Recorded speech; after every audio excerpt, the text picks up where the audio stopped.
వారందరికీ కూడా కాస్త మేమే అనేటటువంటి అహంభావము కలిగినటువంటి వ్యక్తులు అక్కడ ఉండే పురుషులందరూ కూడా. కానీ చిన్నపిల్లలకి పాపం ఇలాంటివి ఏం తెలియవు. వాళ్ళందరికీ కూడా కృష్ణుడు నిష్కల్మషంగా హాయిగా ఆయన చేష్టల్ని చూస్తారు, ఆనందిస్తారు, ఆయన చుట్టూ తిరుగుతారు. ఈ చిన్నపిల్లలందరూ కూడా 3 రకాల వాళ్ళు ఉన్నారు అక్కడ. ఇందులో ఇప్పుడు వ్రతం చేసేవాళ్ళు పిల్లలు. వాళ్ళకేం స్వార్థం అనేది లేదు, కపటం అనేది లేదు. అమాయకంగా నిష్కల్మషంగా వాళ్ళకి చెయ్యడమే అలవాటు అంతే. ఎందుకు చేస్తున్నారంటే ఏదో ఒక ప్రయోజనాన్ని కోరి చేయడం వాళ్ళకి అలవాట్లేదు. వాళ్ళు దానివల్ల ఏవైనా ఒక లాభం ఆశించి వాళ్ళు ఎప్పుడు చేయరు. ఏదైనా లాభం కలిగితే అది 10 మందికి లాభాన్ని కలిగిస్తే తమకేమి పెద్ద దాంట్లో అభ్యంతరమేం కూడా లేనివాళ్ళు. ఇది అక్కడ ఉండేటువంటి పిల్లల యొక్క లక్షణం. ఈ 3 రకాలుగా ఉండే జనాలే ఈ ప్రపంచం అంతటా ఉంటారు. గోదాదేవి ధనుర్మాస వ్రతాన్ని ఆచరిస్తోంది. ధనుర్మాస వ్రతాన్ని గోదాదేవి కేవలం తనకేదో లాభం కలగాలి అని ఆశించి చేస్తే బహుశా ఆవిడికి ఆ లాభం ఏదో కలిగి ఉండేదేమో. కానీ ఇంతవరకు చరిత్రలో మనం ఆవిడ్ని స్మరించగలిగే వాళ్ళం కాము. ఆవిడ చేసినటువంటి ఆ వ్రతానికి లోకం అందరికీ కూడా శుభం కలగాలి అనే కోరికతోటే వ్రతం చేసింది కనుకనే తను చేసేటటువంటి వ్రత ఫలితాన్ని ఏ ఒక్కరూ కోల్పోకుండా అందరూ పొందాలి. అది ఏ అవధులు లేకుండా కులమా, జాత, వయస్సా, లింగమా, మతమా, ప్రాంతమా, వర్ణమా ఏ ఆట్లు లేవు. అందరికీ ఈ ప్రపంచంలో శుభం కలగాలి, క్షేమం కలగాలి, ఆరోగ్యం ఉండాలి, ఆనందం ఉండాలి.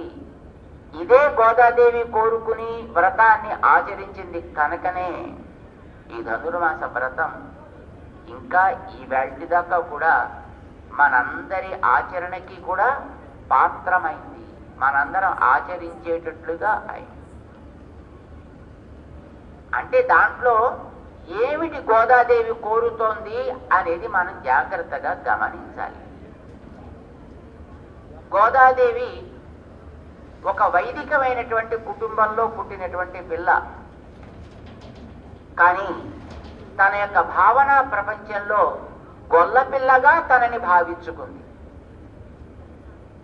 ఎందుకని అంటే కృష్ణానుగ్రహం లభించింది వాళ్ళ యందు కనుక ఆ సాజాత్యాన్ని తను కూడా పొందాలి అని గోదాదేవి కోరుకుంది. ఎవరికైనా ఒక గొప్ప కులంలో పుడితే నేను ఈ కులంలో పుట్టా అని ఇలా పెద్ద రొమ్ము విరుచుకొని తల ఎత్తుకుని కళ్ళు ఎగరేసేటటువంటి లక్షణం ఉంటుంది. ఇది కుల ప్రయుక్తంగా వచ్చేటటువంటి ఒక అహంభావం అంట, ఒక మదం అంటుంది.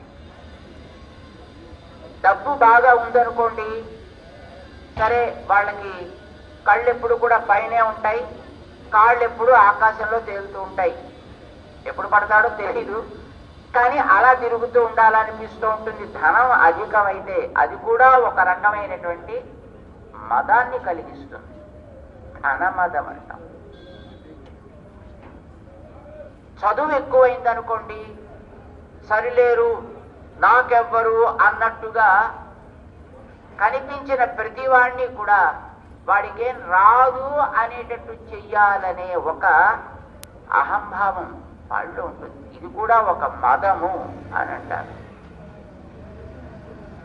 పదవి ఉందనుకోండి ఎవరికైనా, ఆ పదవిలో తనకుండేటటువంటి ఆ హోదా శక్తి ఎంతటిదో ప్రతివాడి మీద చూపించాలి అనేటటువంటి ప్రవృత్తి కలుగుతూ ఉంటుంది. ఇది కూడా ఒక రకమైనటువంటి మదం అంటాం. ఇలాంటి మదాలు చాలా ఉంటాయి. మన చుట్టూ ఉండేటటువంటి సమాజం వల్ల, మనుషుల వల్ల మనలో ఏర్పడే మదాన్ని అధిజన మదం అంటారు. సంపదల వల్ల కలిగితే ధనమదం అంటారు. చదువు సంధ్య వచ్చే పవర్ వల్ల కలిగేటటువంటి వాటన్నిటిని కూడా విద్యామదం అంటారు.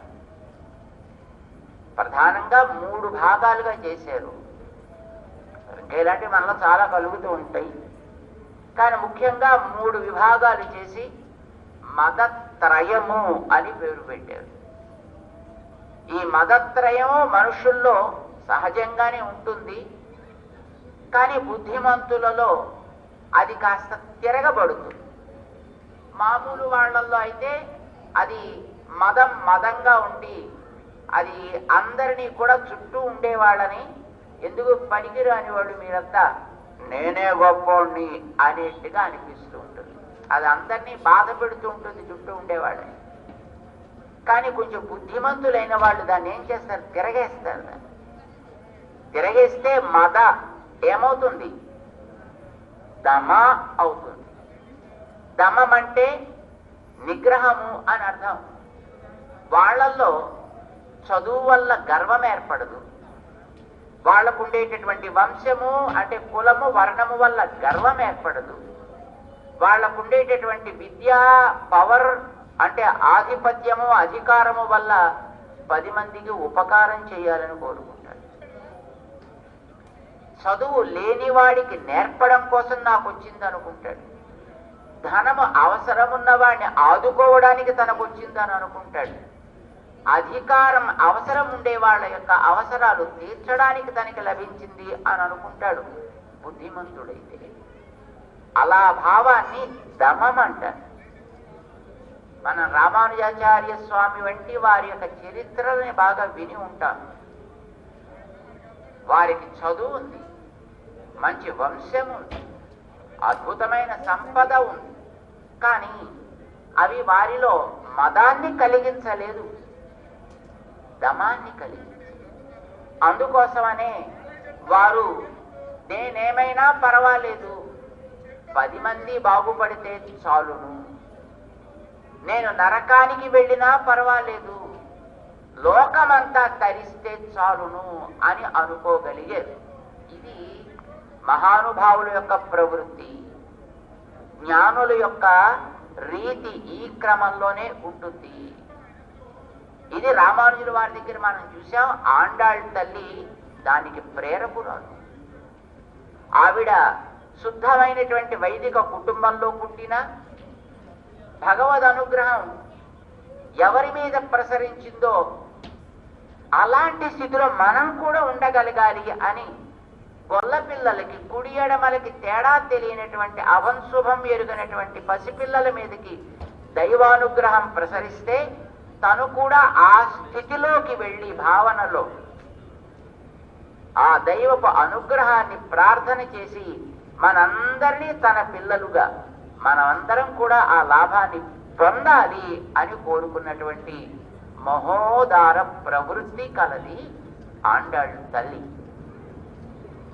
అందుకే ఆవిడ భావనలో ఒక్కసారి ప్రపంచానంతటినీ చూసింది. ఈ ప్రపంచం అంతా కూడా గోకులం లాంటిది, ఇదంతా కూడా నందవ్రజం. నందవ్రజం అంటే ఆనందానికి నిలయము అని అర్థమండి. వ్రజం అంటే చేరే చోటు, నంద అంటే ఆనందము అని అంటాం. నందవ్రజం అంటే ఆనందాన్నిచ్చే స్థానము. ఇది ఈ లోకం. ఎందుకనంటే భగవంతుడు పరమపదంలో ఉంటాడు, అంతటా ఉంటాడు, కానీ మనం అక్కడికి చేరలేం, మనం ఆయన చూడలేం, ఆయన యొక్క అనుగ్రహాన్ని అక్కడ మనం పొందలేం. అంతటా ఉంటాడనేది మనకి ఏదో వినడానికి బాగుంది తప్ప అది మనకి ప్రత్యక్షానికి అందేది కాదు. ఎక్కడో వైకుంఠంలోనో పాలకడల్లోనో మరో చోట ఉంటాడు అని అంటే ఉంటాడు, బాగుంది, కానీ మనకేం లాభం దానివల్ల? మనం అక్కడికి వెళ్ళలేము, వాడిని చూడలేము, ఏం చేయలేము. అవతరిస్తాడు అనేది మనం వింటాం తప్ప అది మన చరిత్రకే పరిమితం అవుతుంది. మన కోసం వచ్చి ఉండేటటువంటి రూపం ఏదో అక్కడే మనం ఆయన్ని పొందాలి. మన కోసం వచ్చి ఉండేటటువంటి భగవంతుడి యొక్క స్వరూపం మన కోసం ఎదురుగా ఆలయాల్లో ఒక దివ్య మంగళ విగ్రహాన్ని ధరించి ఆగమముల చేత సంస్కారాన్ని పొంది ఆరాధనల్ని అందుకుంటూ తరింపచేసే స్వరూపం మాత్రమే. అందుకోసం ఆయన అక్కడే మనం చూడాలి, అక్కడే మనం చేరాలి, అక్కడే మనం ఏం చేయదలుచుకున్నా చేయాలి. ఇది కనిపించే స్వరూపం. మనకి ఇక్కడ కనిపిస్తాడు, ఇక్కడ మనం చేయడానికి వీలుగా ఉంటాడే. భగవంతుణ్ణి మిగతా చోట్ల మనం చూడలే. ఆయన అవతరించాడు అనుకోండి, రాముడిగానో కృష్ణుడిగానో, అప్పుడు కూడా అందరూ చూడలేరని.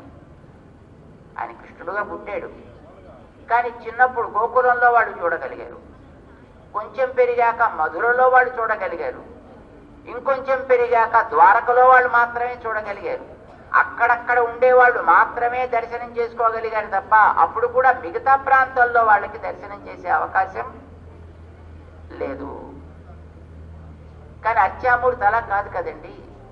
మనం ఎక్కడుంటే అక్కడ, ఏ ద్రవ్యాన్ని మనం అర్పిస్తే ఆ ద్రవ్యాన్ని, ఏ రూపాన్ని మనం కావాలని కోరుకుంటే ఆ రూపంలో, ఏ నామంతో ఆరాధించాలనుకుంటే ఆ నామంతో, తాను మనకి అందడానికి స్వీకరించే రూపం అత్యావతూరం. ఏ యథామాం ప్రపద్యంతే తాన్ తథైవ భజామి. ఎవరు ఏ విగ్రహాన్ని నాకు ఏర్పరిస్తే, అంటే నువ్వు మట్టితోటో పిండితోటో బంగారంతోటో వెండితోటో రాగితోటో ఇత్తడితోటో లేదా ఒక కాగితంతోటో ఒక వస్త్రంతోటో నీకు ఏది దొరికితే అది, నీకేది శక్తి ఉంటే అలా ఒక రూపాన్ని పరికల్పనం చేసి దీనికి రాముడు అని నువ్వు పేరు పెడితే, రాముడు ఎలా ఉండాలో మనకి గ్రంథాలు చెప్తాయి కనుక చేతిలో ఒక ధనుస్సు ఒక బాణం అయిపోయి ఆయన రాముడే కూర్చుంటాడు నీకోసం. తాన్ తథైవ భజామి. నన్ను అలా కోరారు అనంటే ఆ రూపమే నాదిగా చేసుకుని నేను ఉంటా అన్నాడే. నాదిగా చేసుకుని ఉంటానన్నాడే. ఎంత అదృష్టం చూడండి మనకి. నమ్మకం కావాలంటే, విశ్వాసం కావాలి. ఆ విశ్వాసం కలవాళ్ళకి అక్కడ లభిస్తాడే. అంటే ఇప్పుడు విగ్రహ రూపంలో ఉంటాడు కనుక అయితే ఏమంటే ఎందుకు మాట్లాడండి అని అనకూడదు. ఎందుకంటే అక్కడ మాట్లాడడానికి రావట్లేదు, ఆయన నీతో ఉండడానికి వస్తున్నాడే. ఆయన ఇటోడు కదలడానికి రావటంలే, నీతో ఉండడానికి వస్తున్నాడే. ఎందుకని?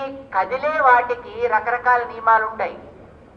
ప్రతి కదిలే వస్తువుకి ఒక పుట్టుక గిట్టుట ఇవి రెండు ఉంటాయి. ఆయన ఆ రూపంలో నువ్వు రావాలని కోరుకుంటే ఆయన ఒకనాడు మళ్ళీ ఉండాల్సి వస్తుంది, ఒకనాడు మళ్ళీ వెళ్ళిపోవాల్సి వస్తుంది. మరి నీ దగ్గరికి వచ్చిన తర్వాత వెళ్ళిపోవడం నీకు ఇష్టమా? కాదు కదా. మనతో ఎప్పుడు ఉండాలని మనం కోరుకుంటాం కనుక ఎప్పుడు ఉండడానికి వీలయ్యే రూపంలో ఆయన వస్తాడు. ఆయనను ఒక శిలారూపంగా మా కోసం ఉండవయా, తప్పకుండా అట్లానే ఉంటాడు. లోహ రూపంగా ఉండవయా, అట్లానే ఉంటానంటాడు. మాటలాడితే మాట్లాడేదానికి కూడా మళ్ళీ రావడం పోవడం ఉండాల్సి వస్తుంది. మరి దగ్గర రావడం బాగానే ఉంటుంది కానీ పోవడం బాగుండదు కదా. అది వద్దు అని అనుకుంటే అది లేని ఏ రూపమో ఆ రూపంలో నువ్వు కోరుకుంటే మంచిది. మన కోసం అందుకోసమే నేను అలా వస్తానని వాగ్దానం చెయ్యడమే కాదు, అదే నేనుగా అయిపోతానయా అన్నాడు ఆయన. ఇప్పుడు నువ్వు విగ్రహం చేస్తే విగ్రహంలో వచ్చి కూర్చోవడం కాదండి, విగ్రహమే తానై ఉంటానన్నాడే. అలా ఉండడానికి అంగీకరించిన స్థానం ఈ లోకం, ఈ భూమి. అంటే ఎంత గొప్పదండి ఈ భూమి. ఆనందానికి కందమైనటువంటి స్వామిని ఇక్కడ మనకి చూపించే స్థానం ఇది. అందుకే ఇది నంద వ్రజం అవుతుంది. అయితే ఈ నంద వ్రజంలో కూడా 3 రకాల జనాలు ఉంటారండి. అమాయకంగా భగవంతుణ్ణి ప్రేమించే వాళ్ళు ఉంటారు.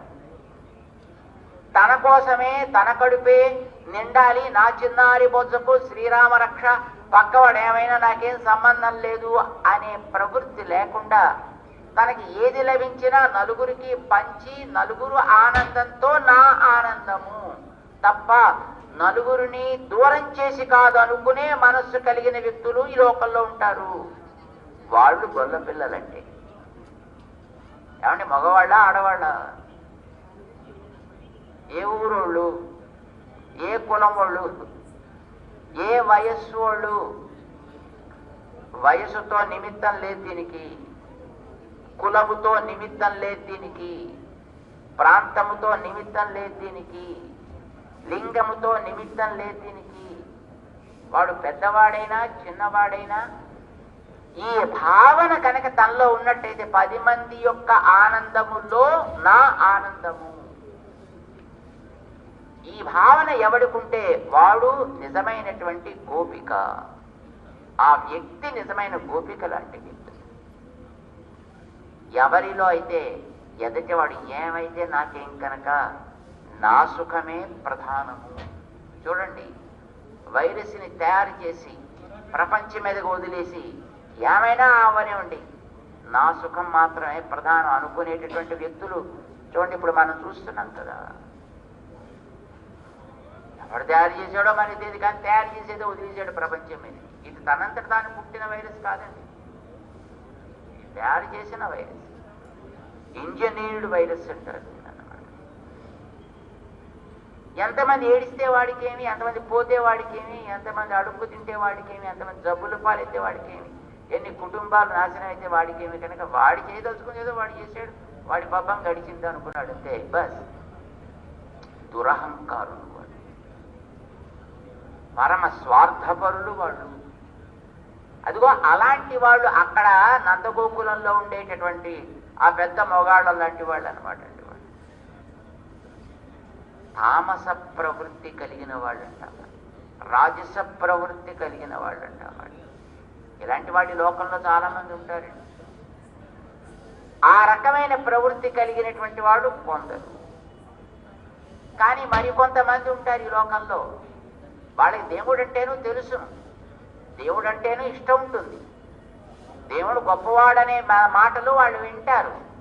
కానీ ఏదో రకరకాల ప్రేరణల చేత, ప్రవృత్తి చేత ఏదో ఈ దేవతని ఆ దేవతని వీళ్ళని వాళ్ళని పట్టుకుని ఇంకోటి ఆశ్రయించి వాళ్ళు ఇతరత్రా బతుకుతూ ఉంటారు తప్ప కేవలము భగవంతుడే అనేటటువంటి ప్రవృత్తి వాళ్ళలో ఉండదు.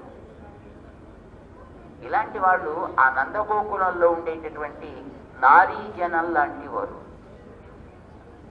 వాళ్ళంతా కూడా పరాధీనలు వాళ్ళు. అలాగే ఈ లోకంలో కూడా రకరకాలైనటువంటి దేవతాశ్రయని చేసి తిరిగేటువంటి వ్యక్తులు కూడా ఉంటారు. ఇలాంటి వాళ్ళంతా దేవుణ్ణి అంగీకరించారండి వాళ్ళు. ఇప్పుడు రావణాసురుడు, హిరణ్యకశిపుడు, హిరణ్యాక్షుడు లాంటి వాళ్ళు లేరా? వాళ్ళు దేవుణ్ణి అంగీకరించారా? లేదు. ఆ దేవుణ్ణి లేకుండా చేద్దామని కూడా ప్రయత్నం చేశారు వాళ్ళు. ఇప్పుడు ప్రపంచంలో లేరండి రకరకాలైన వ్యక్తులు. చేసేటటువంటి భగవంతుడిని కనిపించకుండా చేసేద్దాం, లేకుండా చేసేద్దాం అని ప్రయత్నాలు చేసేవాళ్ళు లేరు చాలా మంది. వీరందరూ కూడా అదే కేటగిరీకి సంబంధించిన వ్యక్తులు అనమాట. వీళ్ళంతా అక్కడ ఉండేటువంటి ఆ ఊళ్ళో ఉండేటటువంటి పురుషులు లాంటి వాళ్ళు. అయితే అలాంటి వ్యక్తులు కూడా భౌతికంగా వాళ్ళు సాగించే బ్రతుకుకి కష్టం కలిగితే అందులోంచి ఒకనాడు మళ్ళీ ఇటు తిరిగి రావాల్సిందే. సాగినంత కాలము వాళ్ళకి అది చాలా గొప్పది. వాళ్ళకి ఇప్పుడు సాగుతోంది దాంట్లో, ఎస్ నా అంత వాడు లేడు, అలా తిరుగుతుంటారండి వాళ్ళు.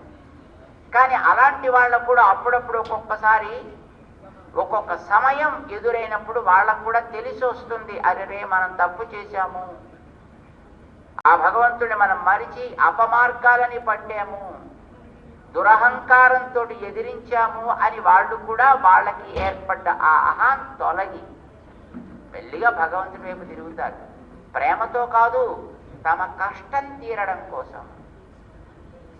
ఆ ఊళ్ళో వానలు లేక, పంటలు లేక, గడ్డి దొరకక పశువులకి క్లేశం కలిగి తద్వారా తమకి కష్టం వస్తే అది తీరడం కోసం మాత్రమే వాళ్ళు కృష్ణుని ఆశ్రయించారు.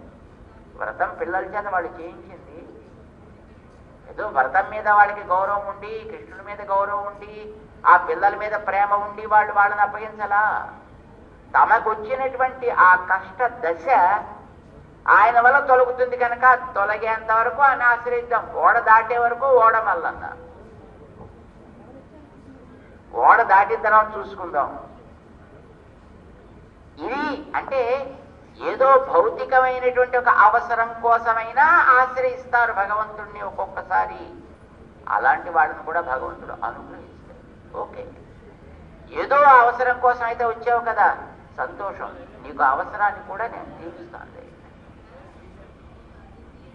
కృష్ణుడు వాళ్ళకి ఆ రకంగా అంగీకారాన్ని చెప్పాడు. ఓకేనర్రా, మీరు కోరుకున్నటువంటి వ్రతాన్ని పిల్లల చేత చేయించి మీకు వానలు కురిసేట్టు చేయాలంతే కదా, చేస్తా, సరే వెళ్ళండి.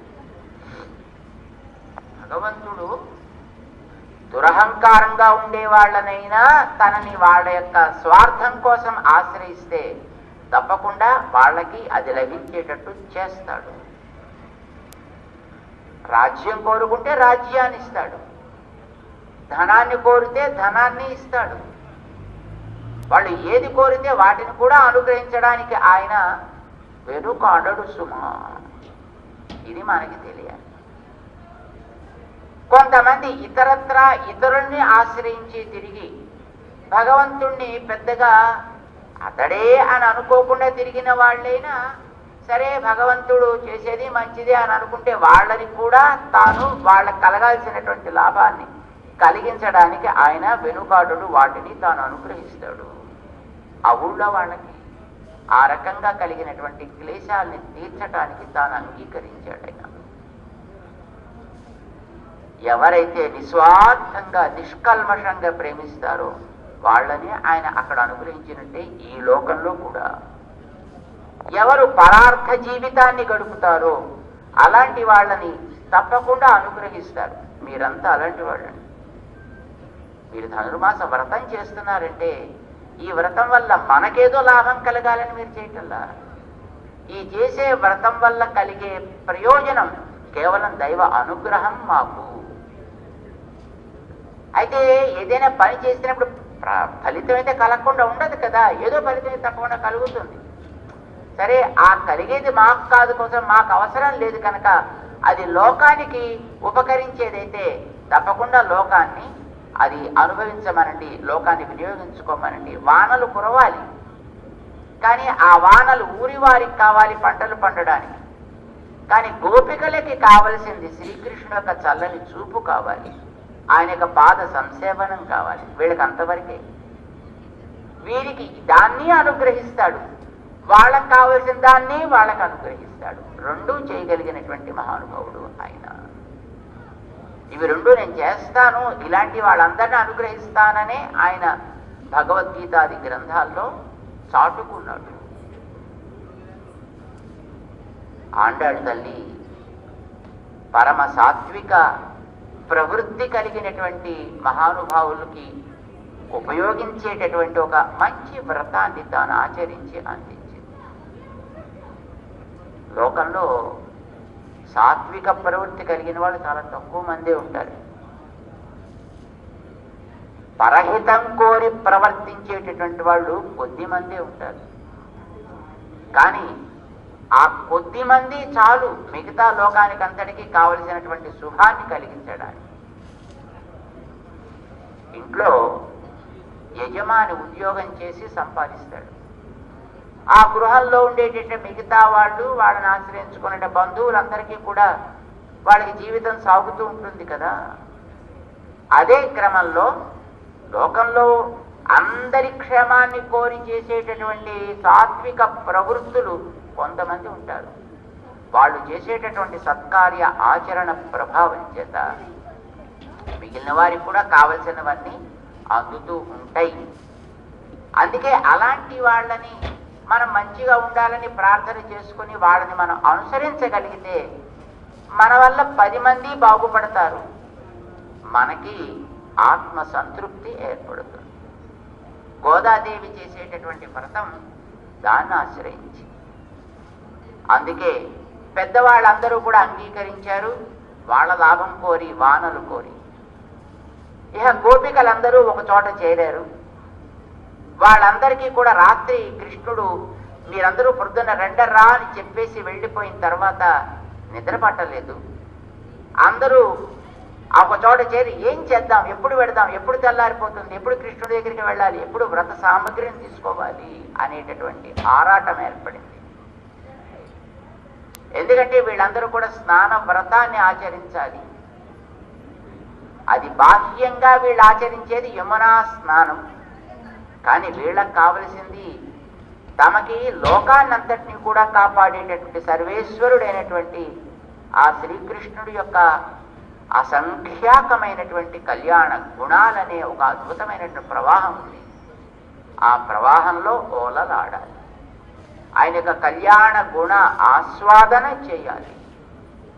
ఇది మన వాళ్ళకి లోపల కోరుకునేటటువంటి స్నానము. అయితే బయట స్నానము, లోపలి స్నానము ఇవి రెండూ కలిసి సాగుతూ ఉంటాయి. స్నానమనే అంటుంటారు మన వాళ్ళు. దాన్ని మనకి అందించేటటువంటిది ఒక మంత్రం ఉన్నది. ఆ మంత్రాన్ని నారాయణ మంత్రము అని అంటారు. ఈ మంత్రాన్ని ఉపదేశం చేశారు అక్కడ ఉండేటువంటి మహానుభావులైన పెద్దలందరూ కూడా. ఎందుకంటే ఎవరు ఏది కోరుకున్నా అందించగలిగినటువంటిది ఏకైకమైనది, అతి ఉత్తమమైనది, పరమ సాత్వికమైనది నారాయణ మంత్రము. ఐహలౌకికం ఐశ్వర్యం స్వర్గాద్యం పారలౌకికం కైవల్యం భగవంతంచ మంత్రోయం సాధయిష్యతి. ఎవరు ఏ ప్రయోజనాన్ని కోరుకున్నా, ఇహలోక సుఖాన్ని కోరుకున్నా, పరలోక సుఖాన్ని కోరుకున్నా, లేదు ఆత్మలాభాన్ని కోరుకున్నా, భగవత్ సేవని కోరుకున్నా, అన్నిటినీ అందించగలిగినటువంటి అతి ఉత్తమమైనటువంటి మంత్రం ఈ నారాయణ మంత్రమని ఆ మంత్రాన్ని ఉపదేశం చేశారు వీళ్ళందరికీ. ఎందుకంటే ఏదైనా వ్రతం చేయాలంటే ఏదో మంత్రం కావాలి కదా. ఆ మంత్రం వీళ్ళందరికీ నారాయణ మంత్రం. ఇది చెప్పారు. సరే, అందరినీ కూడా అక్కడికి రావాలి అని కృష్ణుడు చెప్పి వెళ్ళిపోయిన తర్వాత వీళ్ళందరూ చేరారు. వారందరూ బయలుదేరి వెళ్ళాలి. వారందరూ బయలుదేరి వెళుతుంటే వాళ్ళకి అక్కడికి వెళ్ళిన తర్వాత ఎలా మాట్లాడాలి, ఏం మాట్లాడాలి, ఏ భావంతో వెళ్ళాలి తెలియాలి కదా. మళ్ళీ అక్కడికి వెళ్ళాక ఒక్కొక్కళ్ళు ఒక్కొక్క రకంగా ఏదో వాళ్ళకి ఏం మాట్లాడాలో తెలియక ప్రవర్తిస్తే అది అంత సౌఖ్యంగా సుఖంగా ఉండదు కదా. అందుకోసం వాళ్ళందరినీ మటవాడు కూర్చోబెట్టి ఒక ఓరియంటేషన్ క్లాస్ ప్రారంభించింది గోదావరి. వాళ్ళందరికీ అవగాహన సదస్సు మొట్టమొదటి గోదాదేవి అక్కడ వాళ్ళందరి కోసం చేస్తుంది అనమాట. ఏం చేద్దామర్రా మనమంతా అంటే, మరి తెల్లారిపోయింది కదా, పదండి వెళ్ళిపోదాం అందరూ అన్నారు. కూర్చోండి ఒక్కసారి చెప్పుకుని మనం ఏం చేస్తున్నామో అప్పుడు చేద్దాం. సరే అయితే చెప్పు అన్నారు. చెప్పగానే గోదాదేవి ఆరంభించింది. చూడండి రా, నిజంగా మన ఎంత అదృష్టవంతులన్నా, ఎంత మంచి కాలం ఇది. కాలం కలిసి వచ్చింది, పక్షం కలిసి వచ్చింది, రోజు కలిసి వచ్చింది, సమయం కలిసి వచ్చింది. మనందరం బాగుపడే అదృష్టం సాక్షాత్తు భగవంతుడి యొక్క దయ. అది మనందరికీ కలిగేటటువంటి అవకాశం ఏర్పడింది. ఇప్పుడు అందరితోటి దాన్ని ఆండాళ్ళు తల్లి పంచుకుంటోందన్నమాట. ఆ పంచుకుని వారందరినీ కూడా సిద్ధపరిచేటటువంటిది ఈవేళ మొదటి పాసురం. ఆ పాసురాన్ని ఒకసారి మేము చెప్తాము, మనందరం కూడా అందాం. ఆండాళ్ తిరువడిగళే శరణం,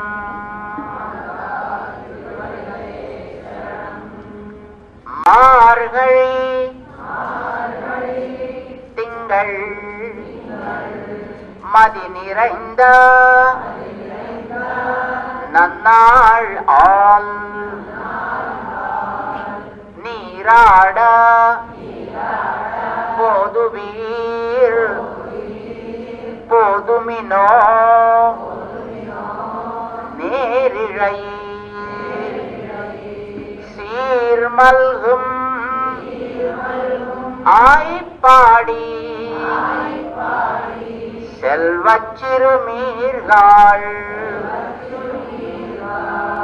ஊர்வேல் கொடுந்தொழிலன் நந்தகோபன் குமரன் ஏராந்த கண்ணி யசோதை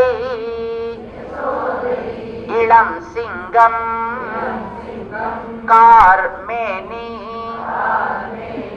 శంకన్ கதிர்மதியம் போல் முகத்தான் நாராயணனே நமக்கே பறை தருவான் பாரோர் புகழா படிந்து ఏలోరెంబావాయ్.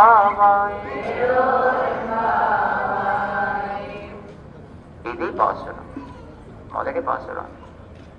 తమిళంలో ఉంది. గోదాదేవి తమిళ ప్రాంతంలో పుట్టింది. అంటే తమిళం వ్యావహారిక భాషగా ఉండేటటువంటి ప్రాంతంలో పుట్టింది. అంచేత తను పాడేవన్నీ కూడా తమిళ భాషలో పాడి. హిందీ ప్రాంతం అనుకోండి హిందీలో పాడతారు, తెలుగు అనుకోండి తెలుగులో పాడతారు, ఒడియా అనుకోండి ఒడియా భాషలో పాడతారు. వాళ్ళ భాష అక్కడ ఈ ప్రాంతంలో ఏది సాగితే ఆ భాషలో వాళ్ళ యొక్క భావానంతటిని కూడా వ్యక్తం చేస్తారు కదా. మంచి భావాన్ని వ్యక్తం చేయడానికి భాష అడ్డు కాదు, భాష ప్రధానం కూడా కాదు. ఏ భాషలోనైనా మంచి భావాన్ని వ్యక్తం చేయొచ్చు. 10 మందికి ఉపకారం అనేది ఏ భాషలోనైనా చేయొచ్చు. 10 మందికి ఉపకారం అనేది దైవపు సంబంధమైన వాటి వల్ల సాగుతుంది కనుక భగవత్ సంబంధమైనటువంటి ఏ భాషలో ఉన్నా మనకి మంచిదే. అబ్బా మాకు ఇది ఏంటండి తమిళం గోలు ఏమిటండి బాబు, అదేదో తెలుగులో వాళ్ళు వీళ్ళు రాసుకున్నారు కదా అవి పాడుకుంటే బాగుంటుంది కదా అని కొందరు అనుకోవచ్చు. It is okay. మనకి నచ్చినటువంటి మనకు వచ్చినటువంటి భాషలోకి వాటిని మార్చుకోవడంలో అభ్యంతరం ఏమీ లేదు. కానీ దైవ అనుగ్రహం అనేటటువంటిది మొదట ఏ వ్యక్తిలోంచి అది బయటికి అభివ్యక్తమైందో, ఎవరిలో అది మొదటిసారి కలిగిందో, ఎవరిలోంచి అది ఒక ఉప్పొంగి ప్రవహించిందో దానికి ఒక మాంత్రికమైనటువంటి శక్తి ఉంటుంది, ఒక మంత్రము అనిపించుకునే శక్తి ఉంటుంది దాంట్లో. దాన్నే మంత్రం అని అంటాం.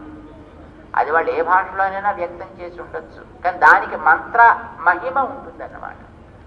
దాన్ని మనం అనువాదం చేసామనుకోండి, అనువాదం చేస్తే మనకు అర్థం చేసుకోవడం వరకు పర్వాలేదు, కానీ మాంత్రికమైనటువంటి మంత్రం లాంటి శక్తి దాంట్లో ఉండదు. అది సహజంగా ఏర్పడ్డ దానికి ఉండే శక్తి అనువాదాల్లోకి రాదు. అనువాదం అనేది మనకి అర్థం కావడానికి ఉపయోగపడుతుంది. అందుచేత ఏ భాషలో మొదట వచ్చిందో దానికి ఆ శక్తి ఉంటుందన్నమాట. ఇప్పుడు ఈ తిరుప్పావై అనేది ఆండాళ్ళమ్మ యొక్క వాగ అమృతంగా ద్రావిడంలోంచి వచ్చింది.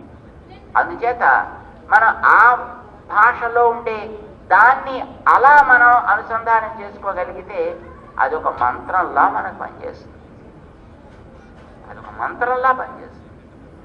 అంటే మంత్రం ఏం చేస్తుంది, మన లోపల ఒక దోషాలన్నీ కూడా తొలగించి పవిత్రతని కలిగిస్తుంది, ఒక అద్భుతమైనటువంటి శక్తిని ఇస్తుంది. ఇప్పుడు చాలా మంది అంటున్నటువంటి ఇమ్యూనిటీ పవర్ అంటున్నారు, వింటున్నారా? ఈ మధ్యన చాలా మందికి అది అలవాటు. ఏమిటి ఆ ఇమ్యూనిటీ పవర్?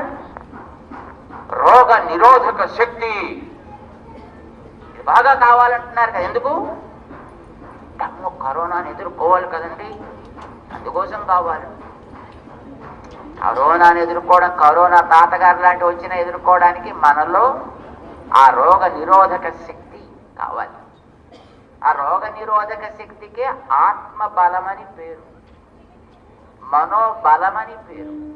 ఈ మనోబలం పెరగాలి. ఇది పెరగాలంటే పైనుండే అవరోధాలు తొలగాలి. పైనుండేటువంటి రాతి పొరలు తీస్తే కింద ఉండే నీరు పైకి పెళ్ళుబుకి వచ్చినట్టుగా మన లోపల ఉండేటటువంటి ఎప్పటి నుంచో సంపాదించి పెట్టుకున్నటువంటి పాప రాశులు ఉంటాయి, రకరకాలుగా మనలో పేరుకుపోయినటువంటి సంస్కారాలు ఉంటాయి. ఇవన్నీ కూడా అవరోధాలు, ఇవన్నీ కూడా అడ్లు. ఈ అడ్లని కనుక మనం తొలగించుకోగలిగితే సహజమైనటువంటి జ్ఞానం మనకందరికీ ఉంది. ఆ జ్ఞానంలో దైవం కలిస్తే అది ప్రేమగా మారుతుంది. అది పొంగితే లోకానంతటినీ తరింపజేస్తుంది. ఇది అందరిలోనూ ఉందండి, మనందరిలోనూ ఉంది. కానీ ఆ పైన ఉండేటువంటి చాలా కాలంగా పేరుకున్నటువంటి పొరలే అడ్డు. ఈ అడ్డు పొరలు తొలగాలి. ఎక్కడుంటాయో మనకేం తెలియదు అవి. అంచేత వాటిని మనం ఏదో శుభ్రంగా ఏమంటే ఇవాళ ఒక బ్రష్ తీసుకెళ్ళి వాటిని శుభ్రంగా గీసి పారేస్తాం, తొలగించేద్దాం అంటే అది ఎక్కడుంటాయో మనకు తెలిస్తే కదా గీసేయడానికి.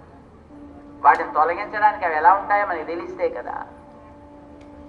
కానీ వాటిని గురించి తెలిసినటువంటి మన గ్రంథాలు చెప్పాయి, వాటిని తెలిసినట్టు మన ఋషులు ఆళ్వారులు చెప్పారు, మన ఆచార్యులు దాన్ని మనకు అందించారు. లేదా ఆ మార్గంలో మనం వెళ్ళడం అనేది సుఖకరము. అందుకోసమనే భగవంతుడనేటటువంటి ఒక అద్భుతమైనటువంటి మంత్రాన్ని మన లోపలికి మనం ప్రవేశింపచేస్తే అది ఈ లోపలుండేటువంటి అవరోధాలన్నిటినీ కూడా శుభ్రంగా కరిగించి పక్కకి ప్రవహించి బయటికి పోయేటట్టు చేస్తుంది. లోపలుండేది సహజంగా అవే పొంగుతాయి. ఇది మన లోపల నుంచి ఏర్పడాల్సిందండి. నామానికి ఆ రకమైనటువంటి శక్తి ఉంది. ఆండాళ్ తల్లి పాడిన ప్రతి పాటకి ఆ శక్తి ఉంది. ఆండాళ్ తల్లి పలికిన ప్రతి పలుకుకి ఆ శక్తి ఉంది.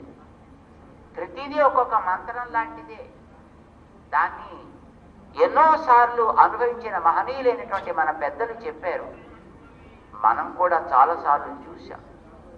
ముఖ్యంగా 4వ పాటని మనం అనేక సందర్భాల్లో పాడి దానివల్ల అద్భుతమైనటువంటి ప్రయోజనాన్ని కూడా పొందాము. వానలు కావలసినటువంటి సందర్భాల్లో వాటిని పాడి మనం తత్ఫలితాన్ని పొందాము. ఈ మధ్యనకి ఎంత ఒక ఏడాది అయిందా మన సింగరాయకొండ ఎంతో బాధపడుతూ వాళ్ళు ఎన్నోసార్లు సుమారు 2-3 ఏళ్ల నుంచి పాపం అక్కడ వాళ్ళు వచ్చేవాళ్ళు. అయ్యో రండి మాకేదైనా చేసి పెట్టండి అబ్బా ఇప్పుడు కాదు అప్పుడు కాదు అని మనం దాన్ని పెద్దగా ఎంటర్టైన్ చేయలే. కానీ ఒక రకమైనటువంటి నిర్బంధం చేత అక్కడికి వెళ్ళి చేయాల్సినటువంటి ఒక సమయం ఏర్పడింది. అక్కడ దాన్ని చేయడం జరిగింది. ఆండాళ్ తల్లి పాడినటువంటి 4వ పాటని, వానదేవుడు గురించి పాడినటువంటి పాటని మొదటి నాటి సాయంకాలం 10 మంది కలిసి పాడాలి అని ఆరంభం చేసి నువ్వు పేదిడాయ్ కురవవయ్యా అని ముగించేటప్పటికి ధన్మని కురవడం ప్రారంభించింది. అంతే. ఎక్కడి నుంచి వచ్చిందో తెలియదు, మేఘం ఎలా వచ్చిందో తెలియదు. మంచి ఇది ఆశ్చర్యం. ఇది జరిగినటువంటి వాస్తవం కూడా. ఆ తర్వాత వాళ్ళకందరికీ బ్రహ్మాండంగా మంచి పంటలు ఇప్పుడు పండుతున్నాయని నిన్నో మొన్నో కూడా మన వెంకట గారు ఎవరో చెప్పారు. మన గొప్పతనం వల్ల కురవలేదది, ఆండాళ్ళమ్మ పాటలో ఉండేటువంటి ప్రభావం వల్ల కురిసింది. ఆ పాసురానికి ఉండేటువంటి శక్తి అట్లాంటిది. ఆండాళ్ళ పలుకులో ప్రతి పలుకులోనూ ఆ రకమైనటువంటి శక్తి నిబిడీకృతమై ఉంది.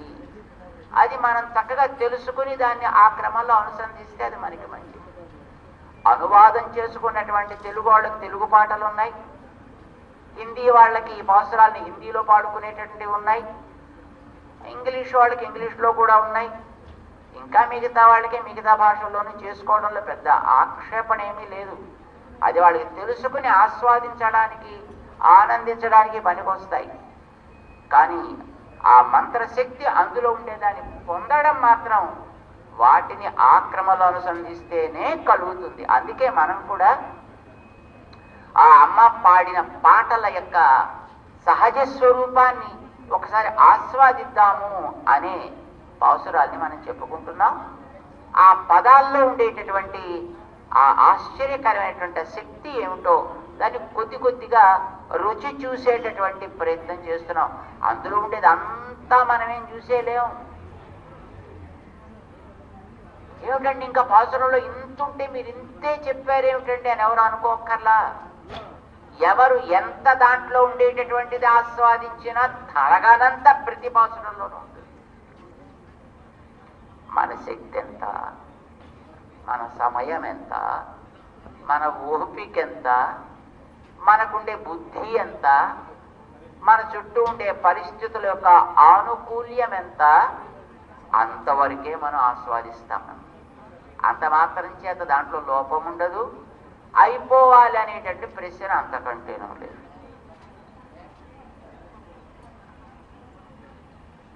నది దగ్గరికి దాహంతో వెళ్ళిన వాడికి నదంతా తాగేయాలనే రూల్ ఏమైనా ఉందా ఏమిటి?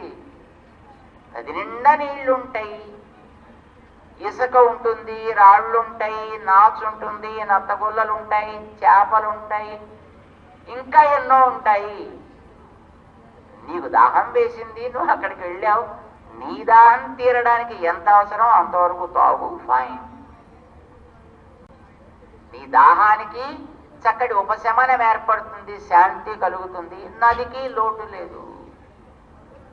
అలానే మనం కూడా ఆండాళ్ తిరుప్పావై ప్రబంధంలో ఉండేటటువంటి అగాధమైనటువంటి ఆనంద రసాన్ని అంతటిని మనం అనుభవించేయాలనేటటువంటిది ఎక్కడ నియమమేమీ లేదు. మనకుండే అవకాశంలో అందులో ఎన్ని చుక్కలు రుచి చూడగలిగితే చాలు, అంతవరకు. నీ ఆనందానికి లోటు లేదు, ప్రబంధానికి లోటు లేదు, అన్నీ బాగానే ఉంటాయి. మనం అదే ఇప్పుడు చేద్దామని కూర్చున్నాం. ఎంతవరకు మనకి చేతనైతే అంతవరకు చేద్దామని కూర్చున్నాం. కొద్దిగా మనం ఆస్వాదించే ప్రయత్నం చేద్దాం. అందరూ కూర్చున్నారు కదా, అది తెలుసుకుందామని. పాపం వాళ్ళంతా కూడా చాలా మంచి పిల్లలు, అంతా కూడా గొల్ల పిల్లలే కదా. వాళ్ళంతా కూడా నిస్వార్థమైనటువంటి అమాయకమైనటువంటి పిల్లలు. మంచి కృష్ణ ప్రేమ వారి నర నరాల్లో నిండినటువంటి మహనీయులు వాళ్ళందరూ కూడా. వాళ్ళందరినీ కూర్చోబెట్టి గోదాదేవి వాళ్ళందరికీ చెబుతోంది, ఏమర్రా ఎంత బాగుంది చూసారా, మీరందరూ కలిసి కృష్ణానుగ్రహం కోసం మనం ధనుర్మాసం చేద్దాం, స్నాన వ్రతం చేద్దాము అని మీరు వచ్చారు ముందుకి, అంతే. మీకోసం అన్నట్టుగా నెల మంచిదైపోయింది, మీకోసం అనుకున్నట్టుగా నెల కలిసి వచ్చింది. మార్గళి తింగళ్, మార్గశిరం అనే తింగళ్ అంటే మాసము అని అర్థం. మార్గశీర్ష మాసం వచ్చిందరా. రాముడికి పట్టాభిషేకం చెయ్యాలి అని ఓ పెద్ద మనిషి అనుకున్నాడండి. ఎవరు? దశరథ చక్రవర్తి.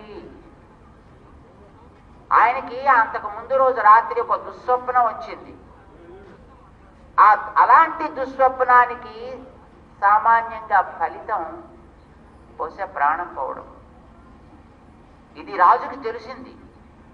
అమ్మో, నాకు ప్రాణం పోయే సమయం వచ్చేసినట్టుంది, నా ప్రాణం ఉండగానే రాముణ్ణి రాజుని చేసుకుని చూసుకోవాలి. ఇది అతని మనసులో కలిగినటువంటి తపన. మర్నాడు వెంటనే సభను పెట్టాడు, అందరినీ కూర్చోబెట్టాడు. ఇలా చేద్దాం అనుకుంటున్నాను, నేను పెద్దవాడిని అయిపోయాను కదా అని చెప్పాడు. అందరూ అంగీకరించారు. అంగీకరించడం ఏంటి, ఏకగ్రీవంగా అంగీకరించారు. కూర్చున్నటువంటి ఆ సభా ప్రాంగణపు ఉపరి భాగం అంతా కూడా దద్దరిల్లేటట్టుగా కావాలి రాముడు, కావాలి రాముడు అంటూ వాళ్ళంతా అరుపులు చేశారు. ఇచ్ఛామోహి మహాబాహు అంటూ ఆనందం వేసింది. ఎందుకంటే తను ఇదో చేద్దామని అనగానే ఏమిటండి మీకు ఇక్కడ కూడా మళ్ళీ మీ కొడుకుని తీసుకురావడమే కోరిక, మీకు మంచి పిల్లాన్ని తేవాలని ఉండాలి కానీ అని ఎవరిని అంటారేమో. అలాంటి అపోజిషన్ అసలు ఏమీ లేకుండా అందరూ ఏకగ్రీవంగా అంగీకరించేస్తే ఏం చేయాలి? రాముడు ఒప్పుకుంటాడు, ఒప్పుకోడు? రాముడిని పిలిచి చెప్పాడు, ఆయనే మాట్లాడలే. 10 మందిలో బాగుండదని మాట్లాడలేదు ఏమిటో. పోనీ ఒంటరిగా పిలిచి అడుగుదామని మళ్ళీ ఒంటరిగా పిలిచి అడిగాడు, ఏం మాట్లాడలేదు. సరే, మాట్లాడకపోతే అంగీకారమే కదా. వెంటనే సభ పెట్టాడు, పురోహితుల వారిని పిలిచాడు. పురోహితుల వారు ఇంకా ఆలస్యం వద్దు సుమా, వెంటనే రాముడికి పట్టాభిషేకం మనం చేసేద్దాం అంటే వెంటనే పురోహితులు వారు ఏం చేస్తారు? అలా అనగానే అయ్యా పంచాంగం పట్టుకొస్తాను సార్ చూస్తానని వెంటనే పంచాంగం పట్టడానికి బయలుదేరతారు. ఆయన పంచాంగం చూసిన తర్వాత ఏ మూఢమో ఉందనుకోండి, అది మళ్ళీ 2 నెలల తర్వాత 3 నెలల తర్వాత వచ్చింది ముహూర్తం అన్నారనుకోండి, అన్న తర్వాత మళ్ళీ దానికి ఏం చెప్పడానికి ఉండదు. అంచేత ఆయన ఏదో ఇతరమైనటువంటి ప్రతిపాదనలేవో చేయడానికి కంటే ముందే తనే నిర్ణయం చేసేయాలి ముహూర్తం ఏదో అన్నట్టుగా. ఏమండి చూసారా, మనం అనుకోగానే మంచి ముహూర్తం కూడా వచ్చేసింది, మంచి మాసం వచ్చిందండి, చైత్రమాసం వచ్చేసింది. చైత్రమాసం మంచి పనులు చేయడానికి అనుకూలించే మాసం. పుష్యమాసంలో పనులు చేయరు కదండి, ఆషాఢ మాసంలో పనులు చేయరు, మంచి పనులు చేయరు కదండి. ఏమంటారు అలాంటి మాసాలని? శూన్య మాసాలు అంటుంటారు. అంటే శూన్య మాసాల్లో ఏం పెద్ద చేయడానికి ఉండదు, కానీ చైత్రమాసంలో మంచి పనులు చేయొచ్చు. చూసారా వశిష్ఠుల వారు మన రాముడికి పట్టాభిషేకం అని అనుకోగానే ఎంత మంచి నెల వచ్చేసిందో, చైత్ర శ్రీమాన్ అయం మాస అని. చైత్రమాసం వస్తే ఏం వచ్చినట్టండి, అదేమిటంటే అలా అంటారు. ఆనందం వికసిస్తోంది చూడండి, మనకే కాదు ప్రకృతిలో కూడా వికసిస్తోంది చూడండి. ఎక్కడ ప్రకృతిలో వికాసం మీకు ఎక్కడే కనిపించిందా? అయ్యో కనిపించకపోవడం ఏమిటండి, చెట్లన్నీ పువ్వులతోటి నవ్వులు చెందుతున్నట్టుగా ఉన్నాయి చూసారండి. పుణ్య పుష్పిత కానన, ఎటు చూసినా చెట్లన్నీ కూడా మంచి తెల్ల తెల్లటి రంగురంగుల పువ్వుల గుత్తులు గుత్తులుగా చిరునవ్వులు చిందిస్తున్నట్టుగా ఉన్నాయి చూసారా అన్నాడు. అంటే అనుకోగానే మాసం మంచిది వచ్చింది, అనుకోగానే ప్రకృతి మనకి అనుకూలించింది, అనుకోగానే చల్లటి గాలులు వీస్తున్నాయి అని ఆవేళ దశరథ చక్రవర్తి మంచి పని రాముడికి పట్టాభిషేకం అనేది సంకల్పించగానే కాలం అనుకూలించిందని ఎట్లా పొంగిపోయాడో, మన ఆండాళ్ళమ్మ కూడా ఏమర్రా మీరందరూ కలిసి వాళ్ళందరికీ ఉపకారం చేయడం కోసం వ్రతం చేద్దామని మీరు అనుకోవడం ఏమిటి? మాసాల్లో మంచి మాసం మీకోసం సిద్ధపడింది. ఏ మాసం? మార్గశీర్ష మాసం. ఏమిటి దాని అర్థం తెలిసిన పదానికి? మార్గ శీర్షము. శీర్షం అంటే తల, మార్గం అంటే దారి, దారులలో శీర్షం అంటే గొప్పది అని అర్థం. దారుల్లో గొప్పదంటే మంచి సాధనం, మనందరికీ మంచి కాలం. అంతేకాదు సాక్షాత్తు శ్రీకృష్ణుడే మాసాల్లో నేనే మార్గశీర్షాన్ని, మాసానాం మార్గశీర్షోహం అని చెప్పు. దేవుడు తాను అని చెప్పుకున్న మాసం మన కోసం రెడీ ఇచ్చిందరా. శ్రీకృష్ణుడి కృప కోసం మనం చేసే వ్రతానికి కృష్ణాత్మకమైనటువంటి ఒక మాసం మన కోసం సిద్ధపడుతుందంటే ఏం అదృష్టంగా మీరందరూ, ఏం గొప్పవాళ్ళరా మీరందరూ, ఎంత గొప్పది మీ సంకల్పం. ఆండాళ్ మంచి పని చేస్తానన్న వాళ్ళని భుజం తట్టి ప్రోత్సహిస్తుంది. ఇది మొదటి లక్షణం మనలో ఉండాలి. ఎవరైనా ఒకటి మంచి పని చేస్తా చేసి వచ్చావులే పెద్ద గొప్పవాడివి నువ్వే చేయాలి ఇలా అన్నారనుకోండి, పాపం వాడికి సగం తెచ్చిపోతాడు వాడు. ఓపిక ఉన్నవాడికి ఉన్న ఓపిక కాస్త పోతుంది. లేని వాడికైనా వాడు ఏదైనా కాస్త మంచి పని చేయాలనుకోగానే అబ్బా నిజంగా తప్పకుండా నువ్వు చేయగలవా, ఎస్ నీలో ఆ రకమైనటువంటి యోగ్యత ఉంది అనగానే వాడికి మంచి కొత్త స్పిరిట్స్ వాళ్ళు లేదు. ప్రోత్సాహం, మంచి పనికి ప్రోత్సాహం అనేది ఎప్పుడు కూడా అవసరం. అందుకే గోదాదేవి వాళ్ళందరినీ కూడా మీరు చేసిన సంకల్పం మంచి నెలను కూడా భగవదాత్మకమైనటువంటి నెలను తీసుకొచ్చిందర్రా. ఇది మీరు చేసుకున్నటువంటి అదృష్టం. ఇది మార్గళి తింగళ్. ఈ మాసానికి మార్గశీర్షం అని పేరు, ఈ మాసానికి ధనుర్మాసము అని పేరు. 2 పేర్లు ఉన్నాయి. అయితే 2 రకాలుగా వచ్చాయనుకోండి. చంద్రుడు ఏ పూర్ణిమ నాడు ఉంటాడో, అంటే ఆ పూర్ణిమ నాటి చంద్రుడు ఏ నక్షత్రంతో చేరుంటాడో, ఆ చంద్రుడి యొక్క మొదటి కళ నుంచి తిరిగి చివరి కళ దాకా ఆ నక్షత్రం పేరుతోటి చెప్పడం అనేది ఒక సంప్రదాయం. దానికి చాంద్రమానము అని పేరు పెట్టారు.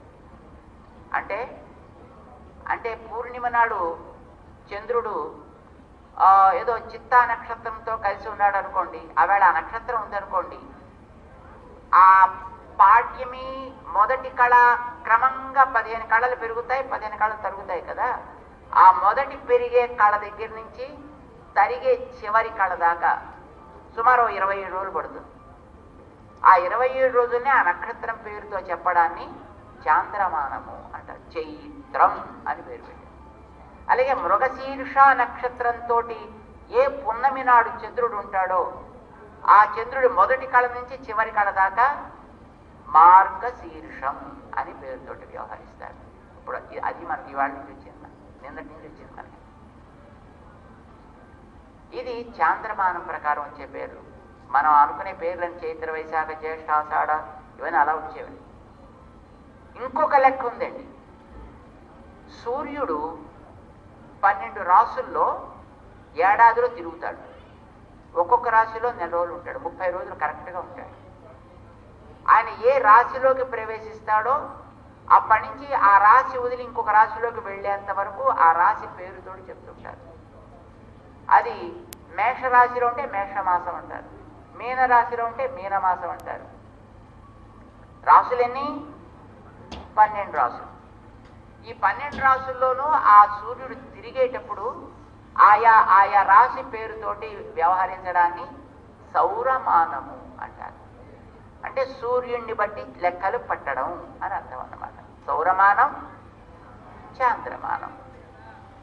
ఆ రాశిలోంచి ఇంకొక రాశిలోకి వెళ్ళే సమయాన్ని సంక్రమణము, సంక్రాంతి అని అంటారు. రాశులు ఎన్ననుకున్నాం? 12. అంటే సూర్యుడు ఎన్నిసార్లు తిరుగుతాడు? 12 సార్లు. అంటే ఎన్ని సంక్రాంతులు వస్తాయి ఏడాదిలో?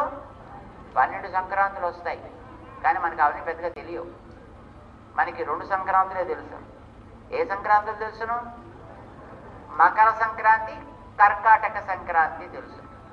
ఎందుకంటే మకర సంక్రాంతి ఏమో మనకందరి పెద్ద పండగ అంటాం. ఎందుకని? పంటలు ఇంటికొచ్చే సమయం కనుక, సంపదలని తెచ్చేది కనుక దాన్ని పెద్ద పండుగ అన్నారు. అలాగే అది ఉత్తరాయణం, ఆ వేడి నుంచి ఉత్తరాయణం ప్రారంభమవుతుంది. 6 నెలలు అవ్వగానే కర్కాటక రాశిలో పెడతాడు. అది దక్షిణాయనం ఆరంభం అవుతుంది కనుక దాన్ని చాలా మంది జ్ఞాపకం పెట్టుకుంటారు. అది కర్కాటక సంక్రమణం, దక్షిణాయన ప్రారంభం అంటారు అనమాట. సరే, ఏమైనా రెండు సాధారణంగా ఇవి రెండు ఒకసారి కలిసి రావు. మార్గశిరం ఎప్పుడో ఆరంభం అయిపోయి సగం అయిపోయిన తర్వాత ధనుసు ప్రవేశిస్తూ ఉంటుంది. కానీ ఈ ఏడాది భలే అదృష్టం అండి.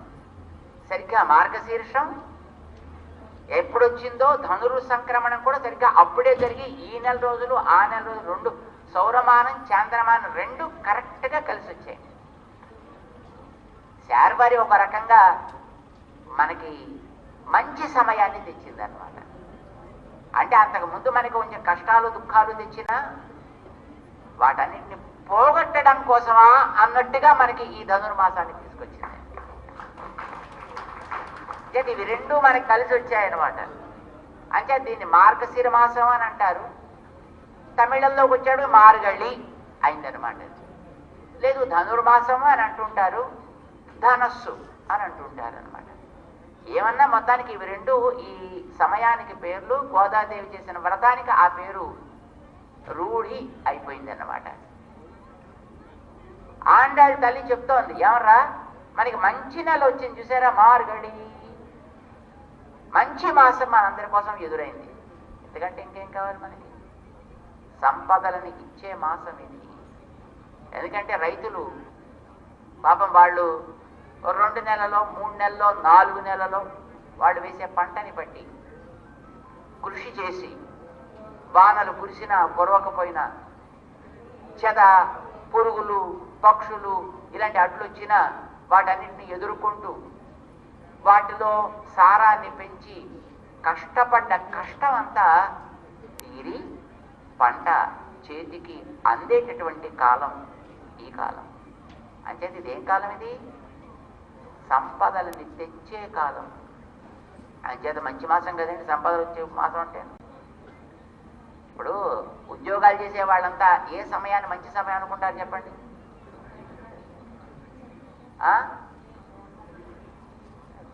నెల జీతం వచ్చే టైం అయితేనే, సండే కాదండి, జీతం చేతికి వచ్చే టైం అయితే మంచి టైం అనుకుంటారు. ఎందుకంటే ఆ నెలంతా వాళ్ళు చక్కగా ఓ పద్ధతి ప్రకారం ఎలా చేయాలో ఆలోచించుకోవడానికి అవకాశం ఇస్తుంది. కానీ అట్లాగే కృషి చేసేటటువంటి కృషి వాళ్ళందరికీ కూడా పంట చేతికి వచ్చే టైం మంచి మాసం. మరి మనం కూడా కృషి చేస్తున్నాం కదా. మన కృషి దేనికోసం? భగవద్ అనుగ్రహం అనే సంపద కోసం. ఆ సంపద కూడా మనకి పండడానికి అనుకూలించిన కాలం కనుక ఇది మంచి కాలం. ఊళ్ళో వాళ్ళందరికీ వాళ్ళ కృషి ఫలించే కాలం. మనకి మనం ఎంతో కాలం ఎన్నో జన్మలలో తిరిగి తిరిగి తిరిగి ఒకసారి మనిషిగా, ఒకసారి పురుగుగా, ఒకసారి పుట్రగా, ఒకసారి పశువుగా, ఒకసారి పక్షిగా, చెట్టుగా, గట్టుగా, రాయిగా, రప్పగా ఎన్ని చోట్ల మనం తిరిగామో తెలియదు ఈ మానవ జన్మలోకి రావడానికి పూర్వం. ఆ జన్మల తిరుగుడికి ఒక ఫలితం దైవ అనుగ్రహం కలగడం. అది కలిగించే కాలం ఈ మానవ జన్మ. చేత మానవ జన్మ వచ్చిందంటే మాటలు కాదండి. మనకి తెలియకుండా టక్కమనిచ్చి మనిషిగా పుట్టాను తప్ప మనిషిగా పుట్టడం అని అంత ఈజీ పని కాదండి. అందులో పడ్డాం కనుక మనకి దాని కష్టం ఏమిటో తెలియటం లేదు. అదృష్టం కొద్దీ మానవులం అయ్యాం. ఈ మానవ జన్మలో పుట్టిన జీవికి మాత్రమే మరు జన్మ లేకుండా దీనిని ఆపి దైవ సన్నిధానానికి చేరగలిగే అవకాశం ఉంటుంది. ఇతర ప్రాణులకి కష్టం. ఇతర ప్రాణుల్లోనైనా ఆ స్థితి కలగాలంటే అలాంటి ఒక మనిషి అనుగ్రహం కలిగితే మాత్రమే అది లభిస్తుంది వాటికి. కానీ స్వతంత్రంగా వాటికి అలా కలిగే అవకాశం లేదు. మనిషికి స్వతంత్రంగానూ కలగడానికి తాగిన కృషి వీడు చేయొచ్చు. తన వల్ల 10 మందికి ఆ రకమైన యోగ్యతను కూడా కలిగించడానికి యోగ్యత ఉండే ప్రాణి మనిషి ఒక్కడే. అంచేత మానవ జన్మ లభించడం అనేది గొప్ప అదృష్టం. మనందరికీ అది లభించిందంటే ఇంతకంటే మంచి మాసం ఏం కావాలండి? ఒక జన్మని ఒక మాసం అని అనుకుంటే, ఒక జన్మని ఒక దినం అని అనుకుంటే, ఒక జన్మని ఒక పక్షం అని అనుకుంటే మనకి ఇంతకంటే మంచి దినం లేదు, ఇంతకంటే మంచి పక్షం లేదు, ఇంతకంటే మంచి మాసం లేదు, ఇంతకంటే మంచి వర్షము లేదు. మానవ జన్మ అతి ఉత్తమము, అతి విలువైనది. దీన్ని మనం జాగ్రత్తగా వాడుకోవడం అనేది అందరికీ రుచి పుట్టదు. మీకు పుట్టింది, మీరు అదృష్టవంతులు. ఎంతోమంది ప్రపంచంలో ఉన్నారు, వాళ్ళందరికీ రుచి కలిగిందా ఏమిటి? మీకు కలిగింది. రావాలని అనిపించింది దైవ సన్నిధానానికి, ఉండాలని అనిపించింది ఆ దైవ సన్నిధానంలో, వినాలని అనిపించింది ఆ దైవ సంబంధమైనదేదో, అది మీ అదృష్టం. జన్మని సార్థకం చేసేటటువంటి మంచి సమయం మనకి మార్గళి తింగళ్. దైవాన్ని విశ్వసించాలని అనిపించడమే మంచి మాసము, అదే మంచి మార్గము. ఆ దేవుడు దెయ్యం లేదండి, నా కృషే, నా తెలివే, నా ప్రయత్నమే నేను తరించడానికి, అంతకంటే పతనము మరొకటి లేదు. భగవంతుడిని శరణాగతి చేసి ఆ భగవంతుడి యొక్క అనుగ్రహంతో తరించాలనుకోవడం కంటే ఉత్తమమైనది మార్గము లేదు. మన గోపికలు అనే వాళ్ళందరూ కూడా ఆ స్థితి కలిగిన వాడు కనుక వాళ్ళందరికీ ఆ రుచి కలిగిందర్రా. మార్గళి తింగళ్, మంచి మాసం మనం అనుకోగానే చక్కగా ఎదురే వచ్చింది చూసారా. అంతేకాదు మంచి పక్షం కూడా వచ్చింది. చూడండి, ఇప్పుడు మనకందరికీ బయట ఒకసారి మీరు వెళ్ళి చూస్తే చంద్రుడు క్రమంగా క్రమంగా పెరుగుతుంటాడు. పెరిగే చంద్రుడు ఉండే కాలం ఇది. తరిగే చంద్రుడు అంటే కాంతి తగ్గుతూ ఉంటుంది, కానీ పెరిగే చంద్రుడు అంటే కాంతి క్రమంగా పెరుగుతూ ఉంటుంది. మన జీవితంలో మనం అది కోరుకుంటున్నాం. ఈవేళ ఒక స్థాయిలో మనం ఉన్నాము, రేపు ఇంతకంటే మంచి స్థాయి, ఆ తర్వాత మరొక మంచి, ఆ తర్వాత ఉత్తమోత్తమైనటువంటి స్థాయి స్వామి యొక్క దివ్య అనుగ్రహాన్ని పొందే స్థాయి అక్కడికి చేరాలని మనం కోరుకుంటున్నాం కదా. అయితే ఇది ఒక్కసారి సడన్గా ఆకాశంలోంచి పిడుగుపడ్డట్టుగా పడదు, ఇది గ్రాడ్యువల్గా పెరగాలి. పూర్ణచంద్రుడు ఎప్పుడవుతాడు? ఒక్కొక్క కళ క్రమంగా పెరిగితే అప్పుడు పూర్ణత ఏర్పడుతుంది. ఒక్కసారి టక్మని అమావాస్య నుంచి పూర్ణిమ వచ్చేస్తుందండి, అలా వస్తే ప్రమాదమే. అలా రావద్దు, గ్రాడ్యువల్గా పెరగాలి. అలాంటి ఒక యోగ్యత మనలో కలిగించగలిగిన సమయం ఇది. ఈవేళ మనం అలా క్రమంగా మనలోని కళలని పెంచుకుంటూ స్వామి యొక్క కృపని పొందడానికి సంసిద్ధమైనటువంటి కాలం కనుక, అలాంటి పక్షం కనుక మది నిరైంద నన్నాడాల్, మది నిరైంద చంద్రకాంతిని నింపుకుంటూ ఉండేటటువంటి మంచి కాలం ఇది. పెరిగే చంద్రుల్లాగా మన మనస్సు వికసించేటటువంటి కాలం ఇది. అంతేకాదు రోజు కూడా మంచిది వచ్చింది. నన్నాళ్, ఏది మంచి రోజు అంటామండి? దుఃఖాలు పోయి సుఖాలను తెచ్చిన రోజు ఏదో అది మంచి రోజు. సంశయాలు పోయి నిశ్చయాన్ని కలిగించిన రోజు ఏదో అది మంచి రోజండి. మనలో ఇప్పటిదాకా ఏమో దేవుడు దయ చూస్తాడో చూడో అనే సంశయం, అది పోయి మన కోసం ఆయన భరోసా ఇచ్చాడు. అహం దదామి అన్నాడు ఆయన. బస్, ఇంతకంటే మంచి రోజు మనకేం కావాలి? అణిచి పారేస్తా మిమ్మల్ని అందరినీ అనే వ్యక్తి అనుగ్రహిస్తా మిమ్మల్ని అందరినీ అన్నాడంటే అంతకంటే మంచి రోజు ఏం కావాలండి? ఇదే మంచి రోజు అంటే. ఆయన యొక్క కృపని పొందగలిగే రోజు ఏదో అది మంచి రోజు. ఆహా, నిజంగా నెల మంచిదేంటి, పక్షం మంచిదేంటి, దినం మంచిదేంటి, ఇంతకంటే ఇంకా మనకేం కావాలరా? చాలా బాగుందో గోదాదేవి. అయితే ఇప్పుడు మనం ఏం చేయాలి? అందరూ అడిగారు ఏం చేయాలి అంటే మళ్ళీ మొదటికి వచ్చింది రమి ప్రశ్న. నీరాడపోదు వీర్. మన అందరినీ పెద్దలందరూ ఇక్కడికి ఎందుకు తీసుకొచ్చారు? స్నానం ఆడాలని తీసుకొచ్చారు. స్నానం ఆడటానికి ఎవరు చేయవచ్చునది? అందరూ చేయవచ్చు. ఎవరు ఈ వ్రతంలో పాల్గొవచ్చు? అందరూ పాల్గొవచ్చు. రిస్ట్రిక్షన్స్ ఏమీ లేవు, నియమాలు ఏమీ లేవు. లిటరలీ ఏ నియమాలు అక్కర్లేదండి. మీలో కోరిక ఒక్కటి ఉంటే చాలు, రుచి ఒక్కటి ఉంటే చాలు. కృష్ణుడి యొక్క దాసుడను, కృష్ణ యొక్క కృప కోరి నేను చేయాలి అనే ఒక్క సంకల్పం ఒక్కటి చాలు.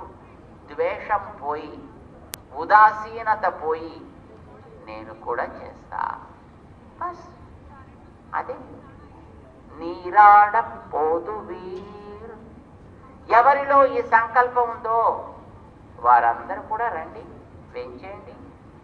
ఎంత మర్యాదగా గోదాదేవి పిలుస్తుందో, పోదుమినో అంతా వేయించేయండి అయ్యా, వేయించేయండి అంటారు. వేయించేయండి అనేది పెద్దవాడిని మనం పిలిచే పిలుపండి. మామూలు వాడితే రావాయ్ రారా అంటారు, పెద్దవాళ్ళైతే రండి అంటారు. కానీ బాగా పెద్దవాళ్ళైతే అది వేయించేయండి వేయించేయండి అంటారు. అది మర్యాదగా పలికే గోదాదేవి తన చుట్టూ ఉండేటటువంటి తన వయస్సులో ఉండేటువంటి గోప బాలికలని అంత మర్యాదగా వేయించేయండి అలా. పోదువీర్ పోదుమీనో. అదేంటండి అలా పిలుస్తారు ఏమిటంటే? ఎక్కడైనాను మనతోటి భుజం మీద చెయ్యి వేసుకుని ఏమోయ్ ఎలా అని పిలుచుకునేవాడు. ఏమండి అన్నాడు అనుకోండి, ఒక రోజున భయపడిపోతారండి. ఎప్పుడు పిలుస్తారు అట్లాగా? కోపం వస్తే, లేదు ఏదైనా వాళ్ళని రెండు వాయించదలుచుకుంటే. ఇప్పుడు పిల్లవాడిని తండ్రి ఎరా రారా అంటాడు. ఇప్పుడు నా పిల్లాన్ని చూసేవాడు నాన్నగారు, ఓ వచ్చారే పెద్దవారు ఏం చేయండి అన్నాడు అనుకోండి, అర్థమేంటి? అంటే ఇక నీ వీపు కొద్దిసేపట్లో విమానం మోగబోతోంది అని అర్థం అండి. ఏమమ్మా గోదాదేవి, మేమంతా నీతోటి వాళ్ళం కదా, మమ్మల్ని అందరినీ కూడా రారా రండర్రా అనాల్సింది పోయి వేయించేయండి వేయించేయండి పోదుమినో అంటున్నావు అంటే గోదాదేవి చెప్తోందండి. చూడండి, భగవద్భక్తి కలిగినటువంటి వ్యక్తులు చిన్నవాళ్ళైనా పెద్దవాళ్ళైనా మర్యాదగా చూడవలే. వాళ్ళని ఎప్పుడు కూడా చులకన చేస్తూ మాట్లాడకూడదు. కొంతమందిని చూడండి, ఆ పెద్ద నీ మొహానికి, వాళ్ళని కులాన్ని పట్టో, వయస్సుని పట్టో, చదువుని పట్టో, సంపదని పట్టో చులకన చేసి మాట్లాడుతుంటారు మిగతా వాళ్ళు. ఇది ఘోరమైనటువంటి తప్పిదము, పాపము. అలా మాట్లాడితే కలిగే నష్టం ఏమిటో మనకి పురాణాలు చెప్పాయి. గరుత్మంతుడు ఒకసారి ఒక దీవిలో ఉండేటటువంటి పాపం ఒక ముసలావిడ, అక్కడ తను దిగాడు. ఆ రాత్రి అక్కడ రెస్ట్ తీసుకుందామని. చాలా గొప్ప తెలివితేటలున్న ఆవిడగా కనిపించింది, జ్ఞానిగా కనిపించింది. ఆ రాత్రి ఆయన పడుకుంటూ అనుకున్నట్టు, ఇంత గొప్ప జ్ఞానం కలిగినటువంటి ఈవిడ పాపం ఇలాగ ఎక్కడో ఈ మారుమూల, ఎక్కడో ఈ సముద్రపు మధ్యలో ఈ దీవిలో ఇలా ఉండిపోయింది ఏమిటి, పాప ఎక్కడ పట్టణంలో ఉండాల్సినటువంటిది అనుకున్నట్టండి ఆయన. మర్నాడు ఆయన పొద్దున ఎగురుదామంటే రెక్కలు లేవలేదండి. రెక్కలు లేవలేదండి. ఎందుకు లేవలేదు ఆయనకు అర్థం కాలే. అంటే ఏం చేశాడు అని ఆలోచించుకుంటే పాపం ఇలాగ తన రాత్రి ఆవిడ విషయంలో తను అనుకున్నటువంటి భావన తగినది కాదు అని మళ్ళీ పాపం ఆవిడ దగ్గర వెళ్ళి నమస్కారం పెట్టుకుని ప్రార్థన చేసుకుంటే ఆవిడ అనుగ్రహిస్తే మళ్ళీ ఆయనకి రెక్కలు వచ్చాయి, ఎగరగలిగాడంట. అంటే భగవద్భక్తి, శ్రద్ధ, ప్రేమ కలిగిన వ్యక్తులని కులాన్ని బట్టి, జాతిని బట్టి, ఊరిని బట్టి మనం ఎప్పుడు మాట్లాడకూడదు. నైవ గ్రామ కులాదిభి ఏకాంతి వ్యపదేష్టవ్య. వాళ్ళలో ఉండేటట్టు భక్తిని బట్టి వాళ్ళకి మర్యాదగా మనం వాళ్ళతోటి ప్రవర్తించాలి. ఆండాళ్ళ తల్లి మనకి ఇది నేర్పిస్తోంది. నీరాడ పోదువీర్ పోదుమినో నేరిరయీర్. వాళ్ళందరూ కూడా మంచి చక్కటి ఈడు జోడైనటువంటి వాళ్ళు, మంచి వయస్సున్న వాళ్ళు. ఎందుకని చేరిన వాళ్ళంతా గొల్ల పిల్లలు కదండి, గోపికలు. వాళ్ళంతా కూడా శ్రీకృష్ణుడు ఉండే ఊళ్ళో ఉండేరు. ఎక్కడో పుట్టి కృష్ణుడి కోసం రావక్కర్లా. శ్రీకృష్ణుడు సమానమైన వయస్సు కలిగిన వాళ్ళు అయ్యారు. ఏదో పెద్దవాళ్ళు మగాళ్ళు అయితే వాళ్ళలో ఏ రకమైనటువంటి ఇతర భావాలు ఉండేవో, వాళ్ళలో సహజంగా కృష్ణుడి యందు అనురాగము, ప్రేమ కలిగి అదే వయస్సులో వారితోటి ఆడుకోవడానికి వీలయ్యేటటువంటి చక్కటి యోగ్యత కలిగినటువంటి స్థితి వాళ్ళల్లో ఉంది. కనుక ఆండాళ్ళ తల్లికి మంచి చక్కటి ఆనందం కలిగి ప్రశంసిస్తుంది. నేరిరయీర్, వాళ్ళందరినీ పిలుస్తోంది. సీర్ మల్గం ఆయిపాడి సెల్వ చిరుమియర్హాళ్. సీర్ మల్గం, సంపదలు పెరుగుతూ ఉండేటటువంటి ఆయిపాడి, ఆ నందవ్రజం, ఆ నందగోకులం అంతా కూడా సంపదలతో తొలతూగుతూ ఉండేది. ఆ ఊరికి చెందినటువంటి సెల్వ చిరుమీరుగాళ్ళు, మంచి సంపన్నులైనటువంటి పిల్లలారా. ఏమిటో మనకి ఈ పదం ఏమిటో అంత అనుకూలంగా అనిపించదు. ఎందుకని? వానలు లేవు, పంటలు లేవు. వాళ్ళంతా కూడా దానికోసం కష్టాలు పడుతూ వ్రతాలు చేయాలనుకుంటుంటే సంపదలు పొంగుతూ ఉండేటటువంటి ఊరిలో ఉండే సంపన్నులారా ఇలా సంబోధిస్తుంది ఏమిటి ఆండాళ్ళు అని అనిపిస్తుంది మనకి. కానీ ఆండాళ్ళకి ఏది శాశ్వతము, ఏది తాత్కాలికము ఇది స్పష్టంగా తెలుసునండి. ఒక ఊళ్ళో పాపం ఒక ఆయన చిన్న వయస్సులోనే తను ఏదో ఒక త్యాగిగా తనకుండే సంపదలన్నీ వదిలిపెట్టేసి దైవపు సేవలో ఉండాలని నిర్ణయించుకున్నట్టండి. అలెగ్జాండర్ లాంటి ఒక మహారాజు అతన్ని చూసి, ఆహా నువ్వు చాలా గొప్పవాడివా, నువ్వు చాలా గొప్ప త్యాగివి, ఎందుకంటే చిన్న వయస్సులోనే సుఖాలన్నీ వదిలిపెట్టేసి, సంపదలన్నీ వదిలిపెట్టేసి నువ్వు ధార్మికమైనటువంటి జీవితంలోకి వచ్చేసావు, అదృష్టవంతుడివి అన్నట్టండి ఆయన. చిచి పొరపాటయ్యా రాజా, నేను కాదు త్యాగిని, నువ్వే గొప్ప త్యాగివి అన్నాడు.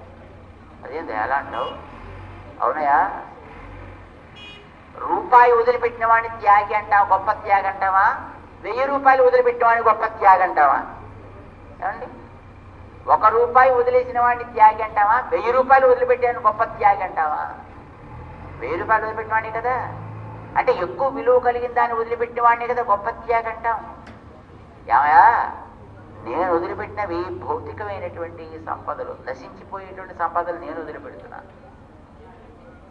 ఎందుకంటే ఇప్పుడు ఈ డబ్బు, వయస్సు, తిండి, తిప్పలు, భావనాలు ఇవన్నీ కూడా ప్రవాహం లాంటివే కదండి. ఇవన్నీ కూడా వస్తుంటాయి పోతుంటాయి, వస్తుంటాయి పోతుంటాయి. నేను వదిలిపెట్టేవి అవి. కానీ నువ్వు ఎంత గొప్పవాడు అంటే శాశ్వతంగా ఉండే దైవాన్ని వదిలిపెట్టి నువ్వు తిరుగుతున్నావు అంటే నువ్వు ఎంత గొప్పవాడు. దైవం గొప్పదా, భౌతికమైనవి గొప్పవా? అంటే అది ఎవడు గొప్పవాడు? దేన్ని త్యాగం చేసినాడు గొప్ప త్యాగి అవుతాడండి. డబ్బు వదిలిపెట్టినవాడు గొప్ప త్యాగి కాదండి. దైవాన్ని వదిలిపెట్టి నేనే నేనే అనుకుంటూ తిరుగుతాడు, వాడు గొప్ప త్యాగి అండి. అంచేత మహారాజా, నువ్వే గొప్ప త్యాగివయ్యా. దైవాన్ని వదిలిపెట్టేసి రాజ్యం శాశ్వతం అనుకుంటూ, పవర్ శాశ్వతం అనుకుంటూ, ఈ చుట్టూ ఉండే మనుషులంతా శాశ్వతం అనుకుంటూ, ఆర్జించేవన్నీ శాశ్వతం అనుకుంటూ, వాటిని పెంచుకోవడం కోసం నువ్వు తంటాలు పడుతున్నావు. నేను వదిలిపెట్టివి అలాంటి తాత్కాలికమైనవయ్యా. నువ్వు వదిలిపెట్టింది గొప్ప శాశ్వతంగా నిత్యంగా ఉండే జ్ఞానం కలిగినటువంటి సర్వశక్తికి రెండు దైవాన్ని వదిలిపెట్టావు నువ్వు. అంటే ఎంత గొప్పడు, ఎంత గొప్ప త్యాగం అన్నది. ఆండాళ్ళ తల్లికి ఇది బాగా తెలుసు. అందుకే ఆండాళ్ళ తల్లి అక్కడ ఉండే వాళ్ళందరినీ అంటుంది, ఏమర్రా, నిజంగా సంపదలు, డబ్బు, పంట, పాడి కలిగిన వాళ్ళు సంపన్నులు కారు. దైవ ప్రేమ కలిగిన వాళ్ళు నిజమైన సంపన్నులంటే, దాన్ని ఆస్వాదించగలిగిన వాళ్ళు నిజమైన సంపన్నులంటే, ఆ యోగ్యత మీలో కలిగింది కనుక మీరందరూ కూడా సెల్వ చిరుమీరుగాళ్ళు, గొప్ప సంపదలు కలిగిన వాళ్ళరా. నిజమైన సంపదలు మీ సొత్తు. మీరుండే ఊరు కూడా అలాంటిదే. ఎందుకంటే మీరు ఇలాంటి వాళ్ళందరూ ఇక్కడ ఉన్నారని కృష్ణుడు స్వయంగా అక్కడికి వచ్చాడు. ఆయనలో అద్భుతమైనటువంటి కళ్యాణ గుణాలు ఉన్నాయి, కానీ అక్కడ కనిపించవు కదా. ఇప్పుడు కళ్యాణ గుణాలు అనే దీపాలు లాంటివి అనుకోండి. దీపం ఎక్కడ ప్రకాశిస్తుంది? చీకటి గదిలో.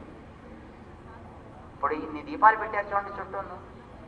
ఇవన్నీ మధ్యాహ్నం ఎండలో వేశారనుకోండి, ఇవన్నీ ఒకటనే కనిపిస్తుందా? ఎంత పెద్ద దీపాలు అయితే మాత్రం ఒక్కటి కనిపిస్తుంది. మరి ఎప్పుడు కనిపిస్తాయి? చీకటి ఆక్రమించినప్పుడు ఈ దీపాలు. చిన్న దీపం పెట్టండి, అద్భుతంగా కాంతివంతంగా కనిపిస్తుంది. ఈ భూమి అనేది చీకటి గది లాంటిది, జైలు లాంటిది.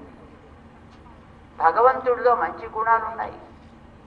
పరమపదంలో ఆయన ఉంటాడు, కానీ అక్కడ ఎవరికి కావాలి?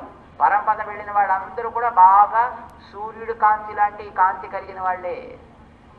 దేవుడికి అలాంటి కాంతి ఉంది, కానీ ఆయన కాంతి ఎవరికి కావాలి? అక్కడ మిగతా చోట్ల అంతే. కానీ ఇక్కడికి వస్తేనో మనం అందరం శుభ్రంగా చీకట్లమే, మనం అందరం చీకటి గదిలో ఉన్న వాళ్ళమే, మనం అందరం కూడా అహంకారంలో మునిగి ఉన్న వాళ్ళమే, మనం అందరం రాత్రిలో ఉన్న వాళ్ళమే. మన మధ్యకు వస్తే ఇక్కడ ఆయన కాంతి ప్రకాశిస్తుంది, ఇక్కడ ఆయన దీపం వెలుగుతుంది. ఇక్కడ ఆ కృష్ణుణ్ణి మన ఊళ్ళో ఉండేవాడిగా మనం పొందగలిగిన అదృష్టం మనకు అతను కలిగింది. దాంట్లో ఉంది ఆండాడు. కృష్ణుడు మధురలో పుట్టాడండి, కానీ మధురలో ఉండలేదు. ఆయన వీళ్ళ మధ్యకు వచ్చాడు.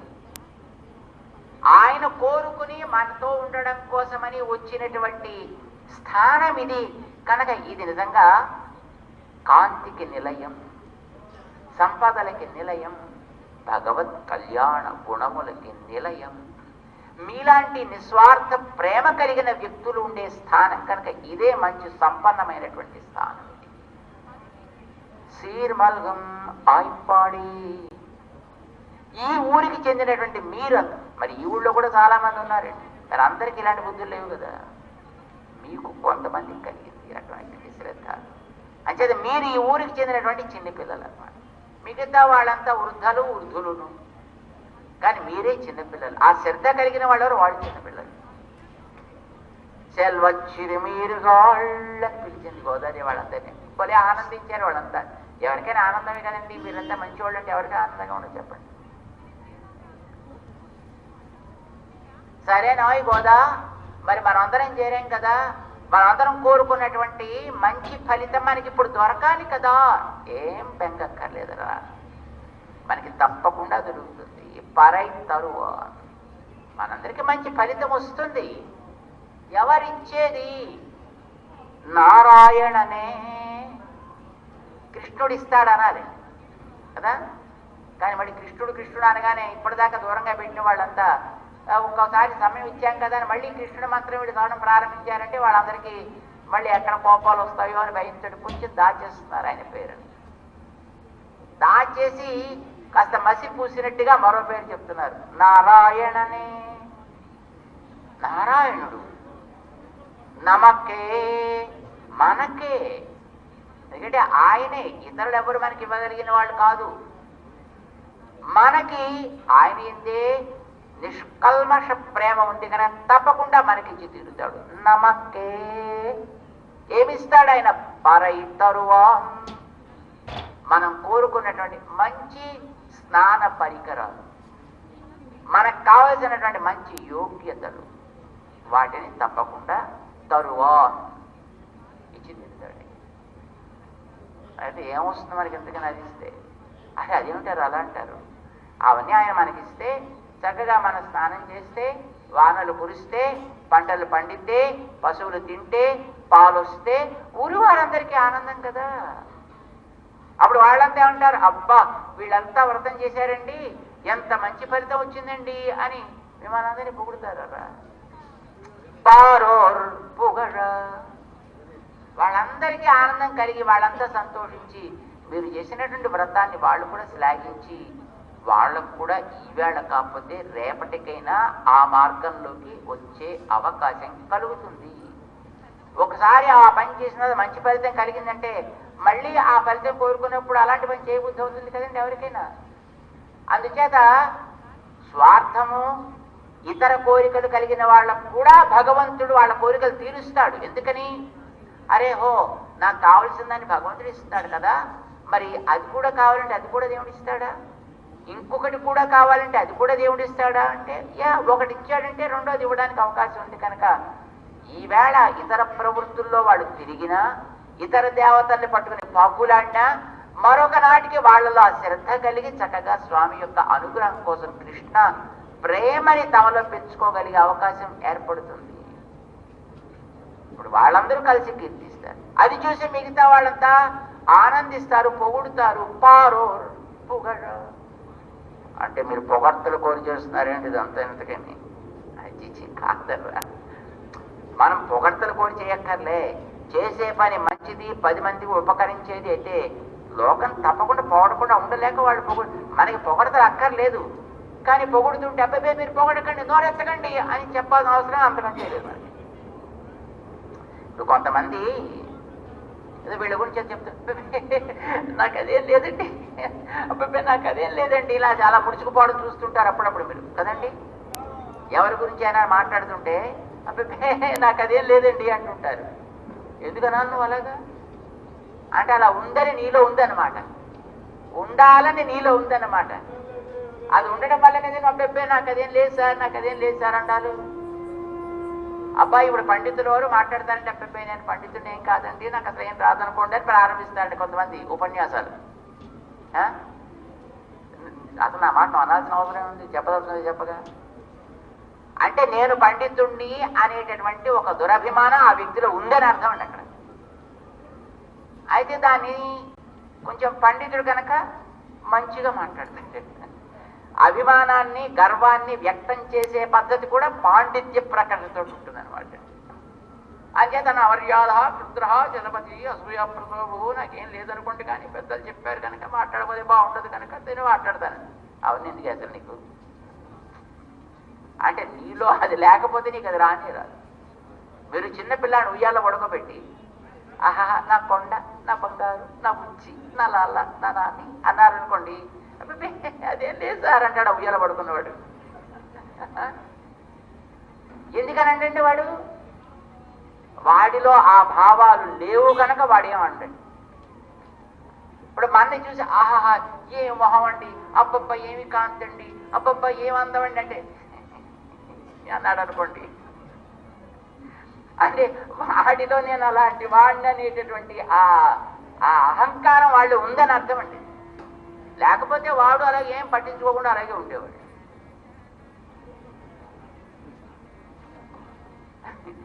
అందుకోసమే అలాంటి వాడు దేన్ని పట్టించుకోడు, పొగడ్తని పట్టించుకోడు, తెగడ్తని పట్టించుకోడు. అది లేనివాడైతే సరే. ఊళ్ళో వాళ్ళకి అది ఉంటే దాన్ని వాళ్ళకి కూడా వాళ్ళే అతృప్తి కూడా వాళ్ళని పట్టేవంటే వాళ్ళని. ఆండాళ్ళ తల్లి అందుకోసం అది కోరదు, కానీ అది వస్తే దాన్ని కాదు అనాల్సిన అవసరం ఉంటుంది కనుక.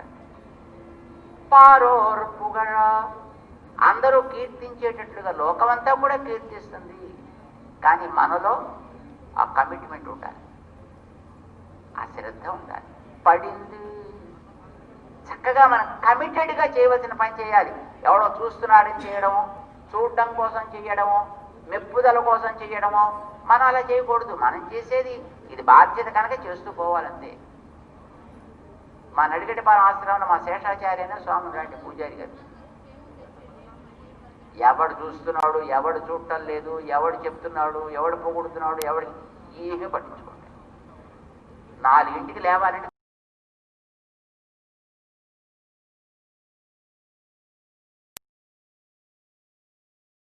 వినని వాళ్ళు ఏది లేదండి ఆయనకి. అది చెయ్యాలి ఆ సమయం కంటే కరెక్ట్గా టైంకి అలా చేసుకుపోతుంటాడు.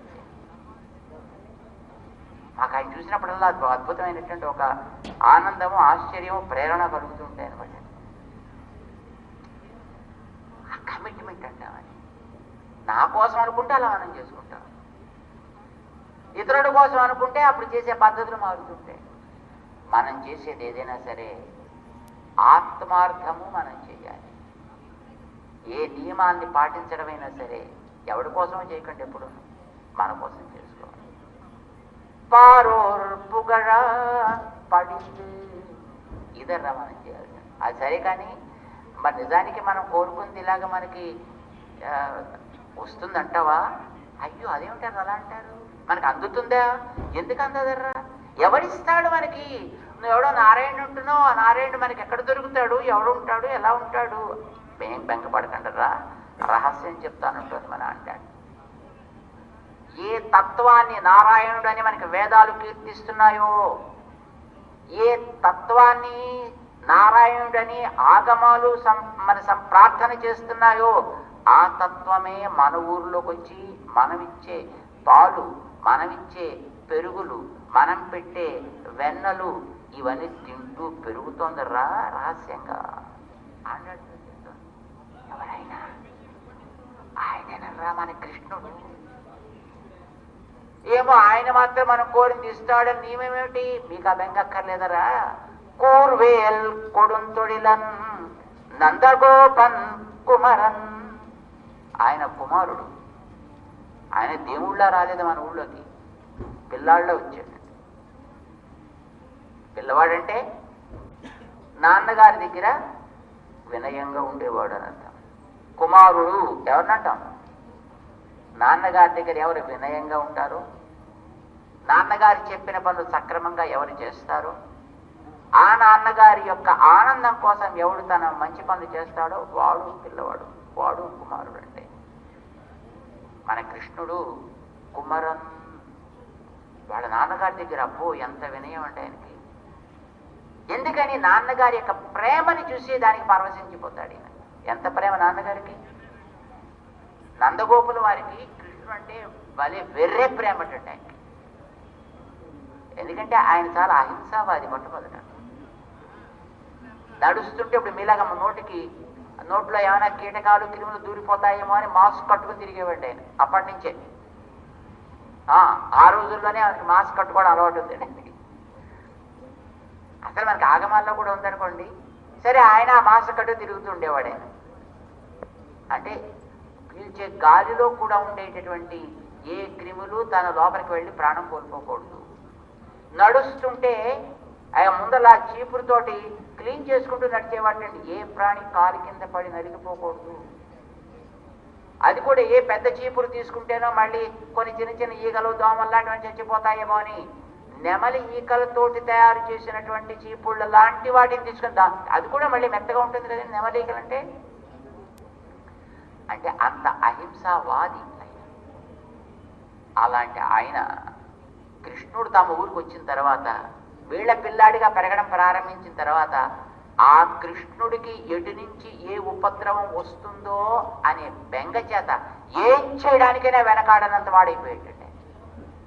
అవసరమైతే బల్లెం పట్టుకుని దేని మీదైనా సరే దూకడానికి సిద్ధపడ్డాడండి.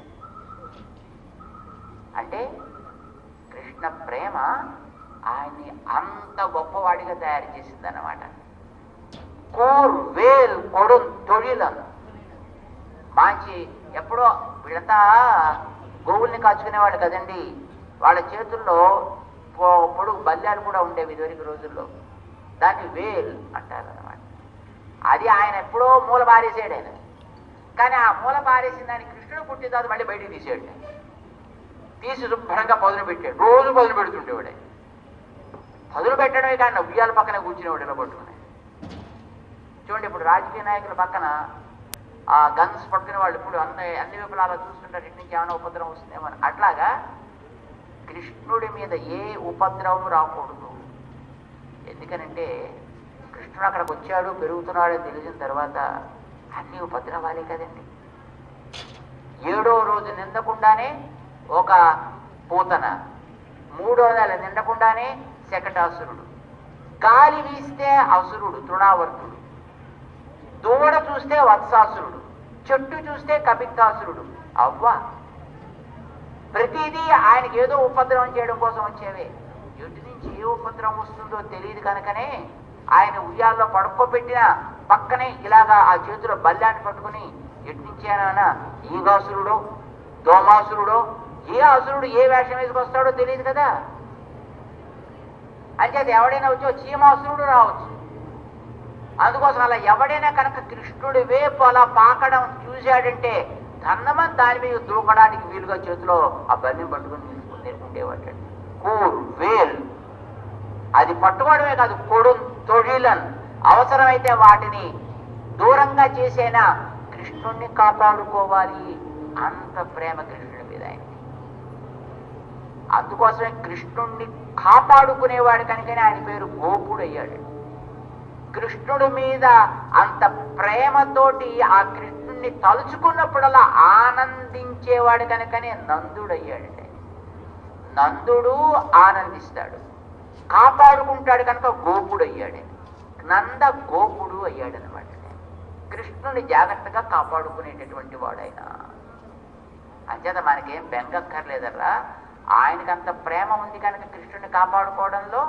అలాంటి ఆయన చెప్పినట్టుగా తప్పకుండా వినాలి అనే విధేయత కూడా మన కృష్ణుల్లో అంత మెండుగాను ఉంది.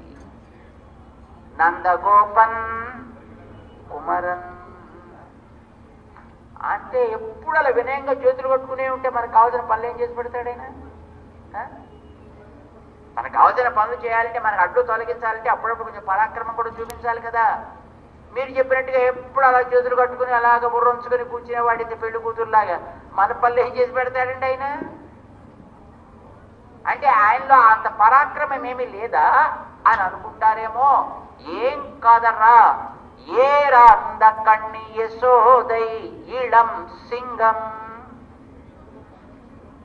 ఆయన లేత సింహపు పిల్లలాగా బ్రహ్మాండంగా ఇటు అటు మాంచి ఎగిరి గెంతులు వేసేటటువంటి మహనీయుడు కూడా ఎక్కడ?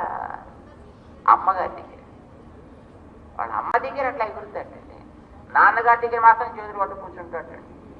కానీ అమ్మ దగ్గరికి వచ్చేటప్పటికి మాత్రం మంచి జబర్దస్తి చేస్తుంటాడు అనమాట. ఆ పిల్లవాడి యొక్క చేష్టలు చూసి ఆవిడికి ఎంత ఆనందం. తల్లికి ఎప్పుడు కూడా పిల్లలు ఎంత అల్లరి చేస్తున్నా ఆనందంగానే ఉంటుంది కదండి. వాడి ముక్కు కారుతున్నా అబ్బా మా బంగారు కొండ అంటుందండి ఆవిడ. వాడు ఏం చేస్తున్నా ఒళ్ళంతా మసిపూసుకొచ్చినా అబ్బా మా వాడండి బంగారు కొండ. పిల్లవాడు ఏం చేసినా ఎలా ఉన్నా తల్లికి ఆనందమే కదండి. కానీ అలా చూస్తే మాత్రం తండ్రికి ఒళ్ళు మండుతుంది. ఒరే జాగ్రత్త, కళ్ళు కడుకో, ఒళ్ళు తుడుచుకో, మంచి బట్టలు కట్టుకో, తల దువ్వుకో, కరెక్ట్గా కూర్చో, బాగా చదువు అని ఏడ్చాడు. పోయిద్దురు అంటుందండి అమ్మ. అమ్మకి ప్రేమ, నాన్నకి హితము, ఇవి రెండు వాళ్ళ స్వరూపం. హితం చూసేవాడు కనుక అవసరమైతే ఆయ్ అనగలడు నాన్న. ప్రేమయే స్వరూపం కనుక ఆ పిల్లవాడు ఏం కావాలనుకుంటే అలా ఉండేట్టు చేస్తుంది అమ్మ. అందుకే మనందరికీ అమ్మ అంటే ఎక్కువ ఇష్టం. అందుకే మనందరం కూడా అమ్మ దగ్గర మంచి ఎప్పుడు కూడా స్వతంత్రంగా హాయిగా తిరుగుతూ ఉంటాం. కృష్ణుడు వాళ్ళ అమ్మ దగ్గర అంత లేత సింహపు పిల్లలాగా మంచి గెంతులు వేస్తూ ఉంటాడైనా, మంచి రకరకాలైనటువంటి చిలిపి చేష్టలు చేస్తూ ఉంటాడైనా. అవి చూసి ఆనందిస్తూ ఆ తల్లి కళ్ళు ఇలా పెరిగిపోయాయి. చెంపకు చారెడు అన్నట్టుగా. ఎందుకంటే ఆయన ఒకచోట కూర్చోడు కదా, అటు ఇటు ఎటో ఎక్కడుంటాడు తెలియదు. అంటే ఒక ఇంటిలో నాడు ఒక ఇంటిలో పాడు. ఆయన ఎప్పుడు ఎక్కడ ఎలా ఉంటాడో ఏం చేస్తాడో ఎవరికి తెలియదే. అన్ని వైపులా చూసుకుంటూ చూసుకుంటూ చూసుకుంటూ ఉంటే ఆ చూసుకోవడం వల్ల ఆ కళ్ళల్లో కృష్ణుడిని పెట్టుకుని ఆవిడ కళ్ళు ఇంతింతైపోయాయి. లోకాలన్నీ గర్భంలో దాచుకున్న వాడిని కళ్ళల్లో పెట్టుకునంటే ఎంతెంత పెద్ద పెద్ద కళ్ళు ఉంటాయండి. అంచేత ఆవిడ ఏర్ ఆర్ంద, ఏర్ అందమైనవి, ఆర్ంద పూర్ణమైనవి, అందము నిండిన నేత్రాలు. ఆవిడ పేరు యశోద. ఆవిడ దగ్గర ఇళం సింగం. అంతేకాదండి, కార్మేని, మంచి అందమైనటువంటి. అసలు సహజంగా ఆయనే ఒక గొప్ప అందగాడండి. మేఘాన్ని చూస్తే దాహం కొన్నవాడికి ఎట్లా ఆర్తి కలుగుతుందో అట్లాగా ఈ ప్రపంచంలో రకరకాలైనటువంటి వాటితోటి ఆర్తి పడ్డటువంటి వ్యక్తులకి ఆర్తిని ఉపశమింపచేసే మేఘము వంటి వాడైన కార్మేని. అంతేకాదు, కదిర్ మదియం పోల్ ముహత్తాన్, తన భక్తులకి కష్టం కలిగించే వాడి విషయంలో సూర్యుడులాగా కాంతులినేవాడు. ప్రేమించే వాళ్ళ విషయంలో చంద్రుడిలాగా చల్లని ఆహ్లాదాన్ని ఇచ్చేవాడైనా. అంచేత అవి రెండు ఆయన నేత్రాల్లో మనకి కనిపిస్తే, ప్రేమ ఎక్కడ కనిపిస్తుందండి మీకు? వ్యక్తిలోనూ, చేతిలోనా, కాళ్ళలోనా, బుర్రలోనా? నేత్రాల్లో కనిపిస్తుంది. ఆయన నేత్రాల్లో చూడండి, తన భక్తుల విషయంలో ప్రేమ, ఆ భక్తులకి కష్టం కలిగించే వారి విషయంలో క్రోధము. అది సూర్య తాపం లాంటిది, ఇది చంద్ర కాంతి లాంటిది. ఇవి రెండు ఆయన రెండు నేత్రాలు అంటారు కదండి. చంద్ర సూర్యోచ నేత్రే, లేదా రెండు కళ్ళల్లోనూ రెండు నిండి ఉంటాయి ఆయనలోనూ. కదిర్ మదియం పోల్ ముహత్తా. ఎవరి గురించి చెప్తున్నారు మన వాళ్ళంతా? కృష్ణుడు గురించి చెప్తున్నారు ఇదంతా. యశోద అమ్మ వారి యొక్క కుమారుడు, నందగోపుడు కుమారుడు అనే కృష్ణుడు గురించి చెప్పేస్తున్నారు. మళ్ళీ తక్కువ కొంచెం భయం వేసింది వాడికి. అమ్మో మళ్ళీ పెద్దవాళ్ళు వింటే మళ్ళీ ఏమైనా అంటారే పోతుంది. నారాయణనే.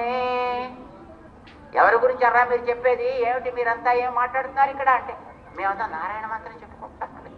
నారాయణనే. మన వాళ్ళకి తెలుసు రహస్యం. ఏమిటి రహస్యం? ఆ నారాయణుడే ఇక్కడ కృష్ణుడై అవతరించాను. ఈ రహస్యం వాళ్ళకి తెలుసు. మరి ఊళ్ళో వాళ్ళకి తెలియదు కదండి అది. అంచేత వాళ్ళ దగ్గర నారాయణ, మేము చెప్పేది నారాయణ మంత్రం, మేము తలిచేవంతా కూడా నారాయణ గుణాలు అన్నట్టుగా నారాయణుడు శ్రీకృష్ణుడై అవతరించి మనందరినీ కూడా అనుగ్రహించడం కోసం ఇక్కడ ఉన్నాడు. ఆయన కోసం చేసే వ్రతం ఇది. ఆయన అనుగ్రహం వల్ల లోకమంతా తరిస్తుంది. వ్యాధులు పోతాయి, ఆధులు పోతాయి, క్లేశాలు తగ్గుతాయి, కష్టాలు తీరుతాయి, దుఃఖాలు దూరం అవుతాయి, పంటలు పండుతాయి, లాభాలు కలుగుతాయి. అందరికీ అన్ని రకాలైనటువంటి సుఖ శాంతులు ఏర్పడతాయి మనం చేసే వ్రతం అది. ఇది ధనుర్మాస వ్రతం, ఇది మార్గశీర్ష వ్రతము అని అంటాం. దీనికి కావలసింది కేవలం రుచి ఒక్కటే. ఇతరమైనటువంటివి పెద్ద యోగ్యతలు కావు, అవి ఉండాల్సిన అవసరం కూడా లేదు.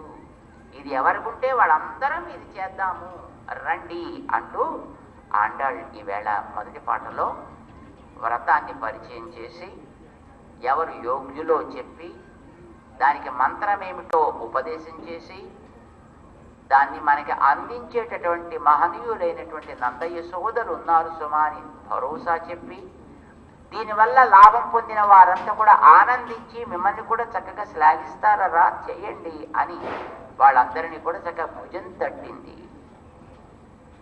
ఇది మన మొదటి పాట. మరి ఇలా చేసేదానికైనా ఏవేవి ఎలా చేయాలో దానికి ఒక పద్ధతి ఉంటుంది కనుక రేపటి అవసరంలో మన ఆండాళ్ వాళ్ళందరికీ ఆ పద్ధతులు నేర్పుతుందన్నమాట. ఇవాటి పాఠం చదివి ఇవాటి అవసరాన్ని మనం అనుసంధానం చేసి முகிச்சுக்கலாம். மார்கழி திங்கள் மதி நிறைந்த நன்னாளால் நீராடப் போதுவீர் போதுமினோ நேரிழையீர் சீர்மல்கும் ஆய்ப்பாடி செல்வச்சிறுமீர்கள்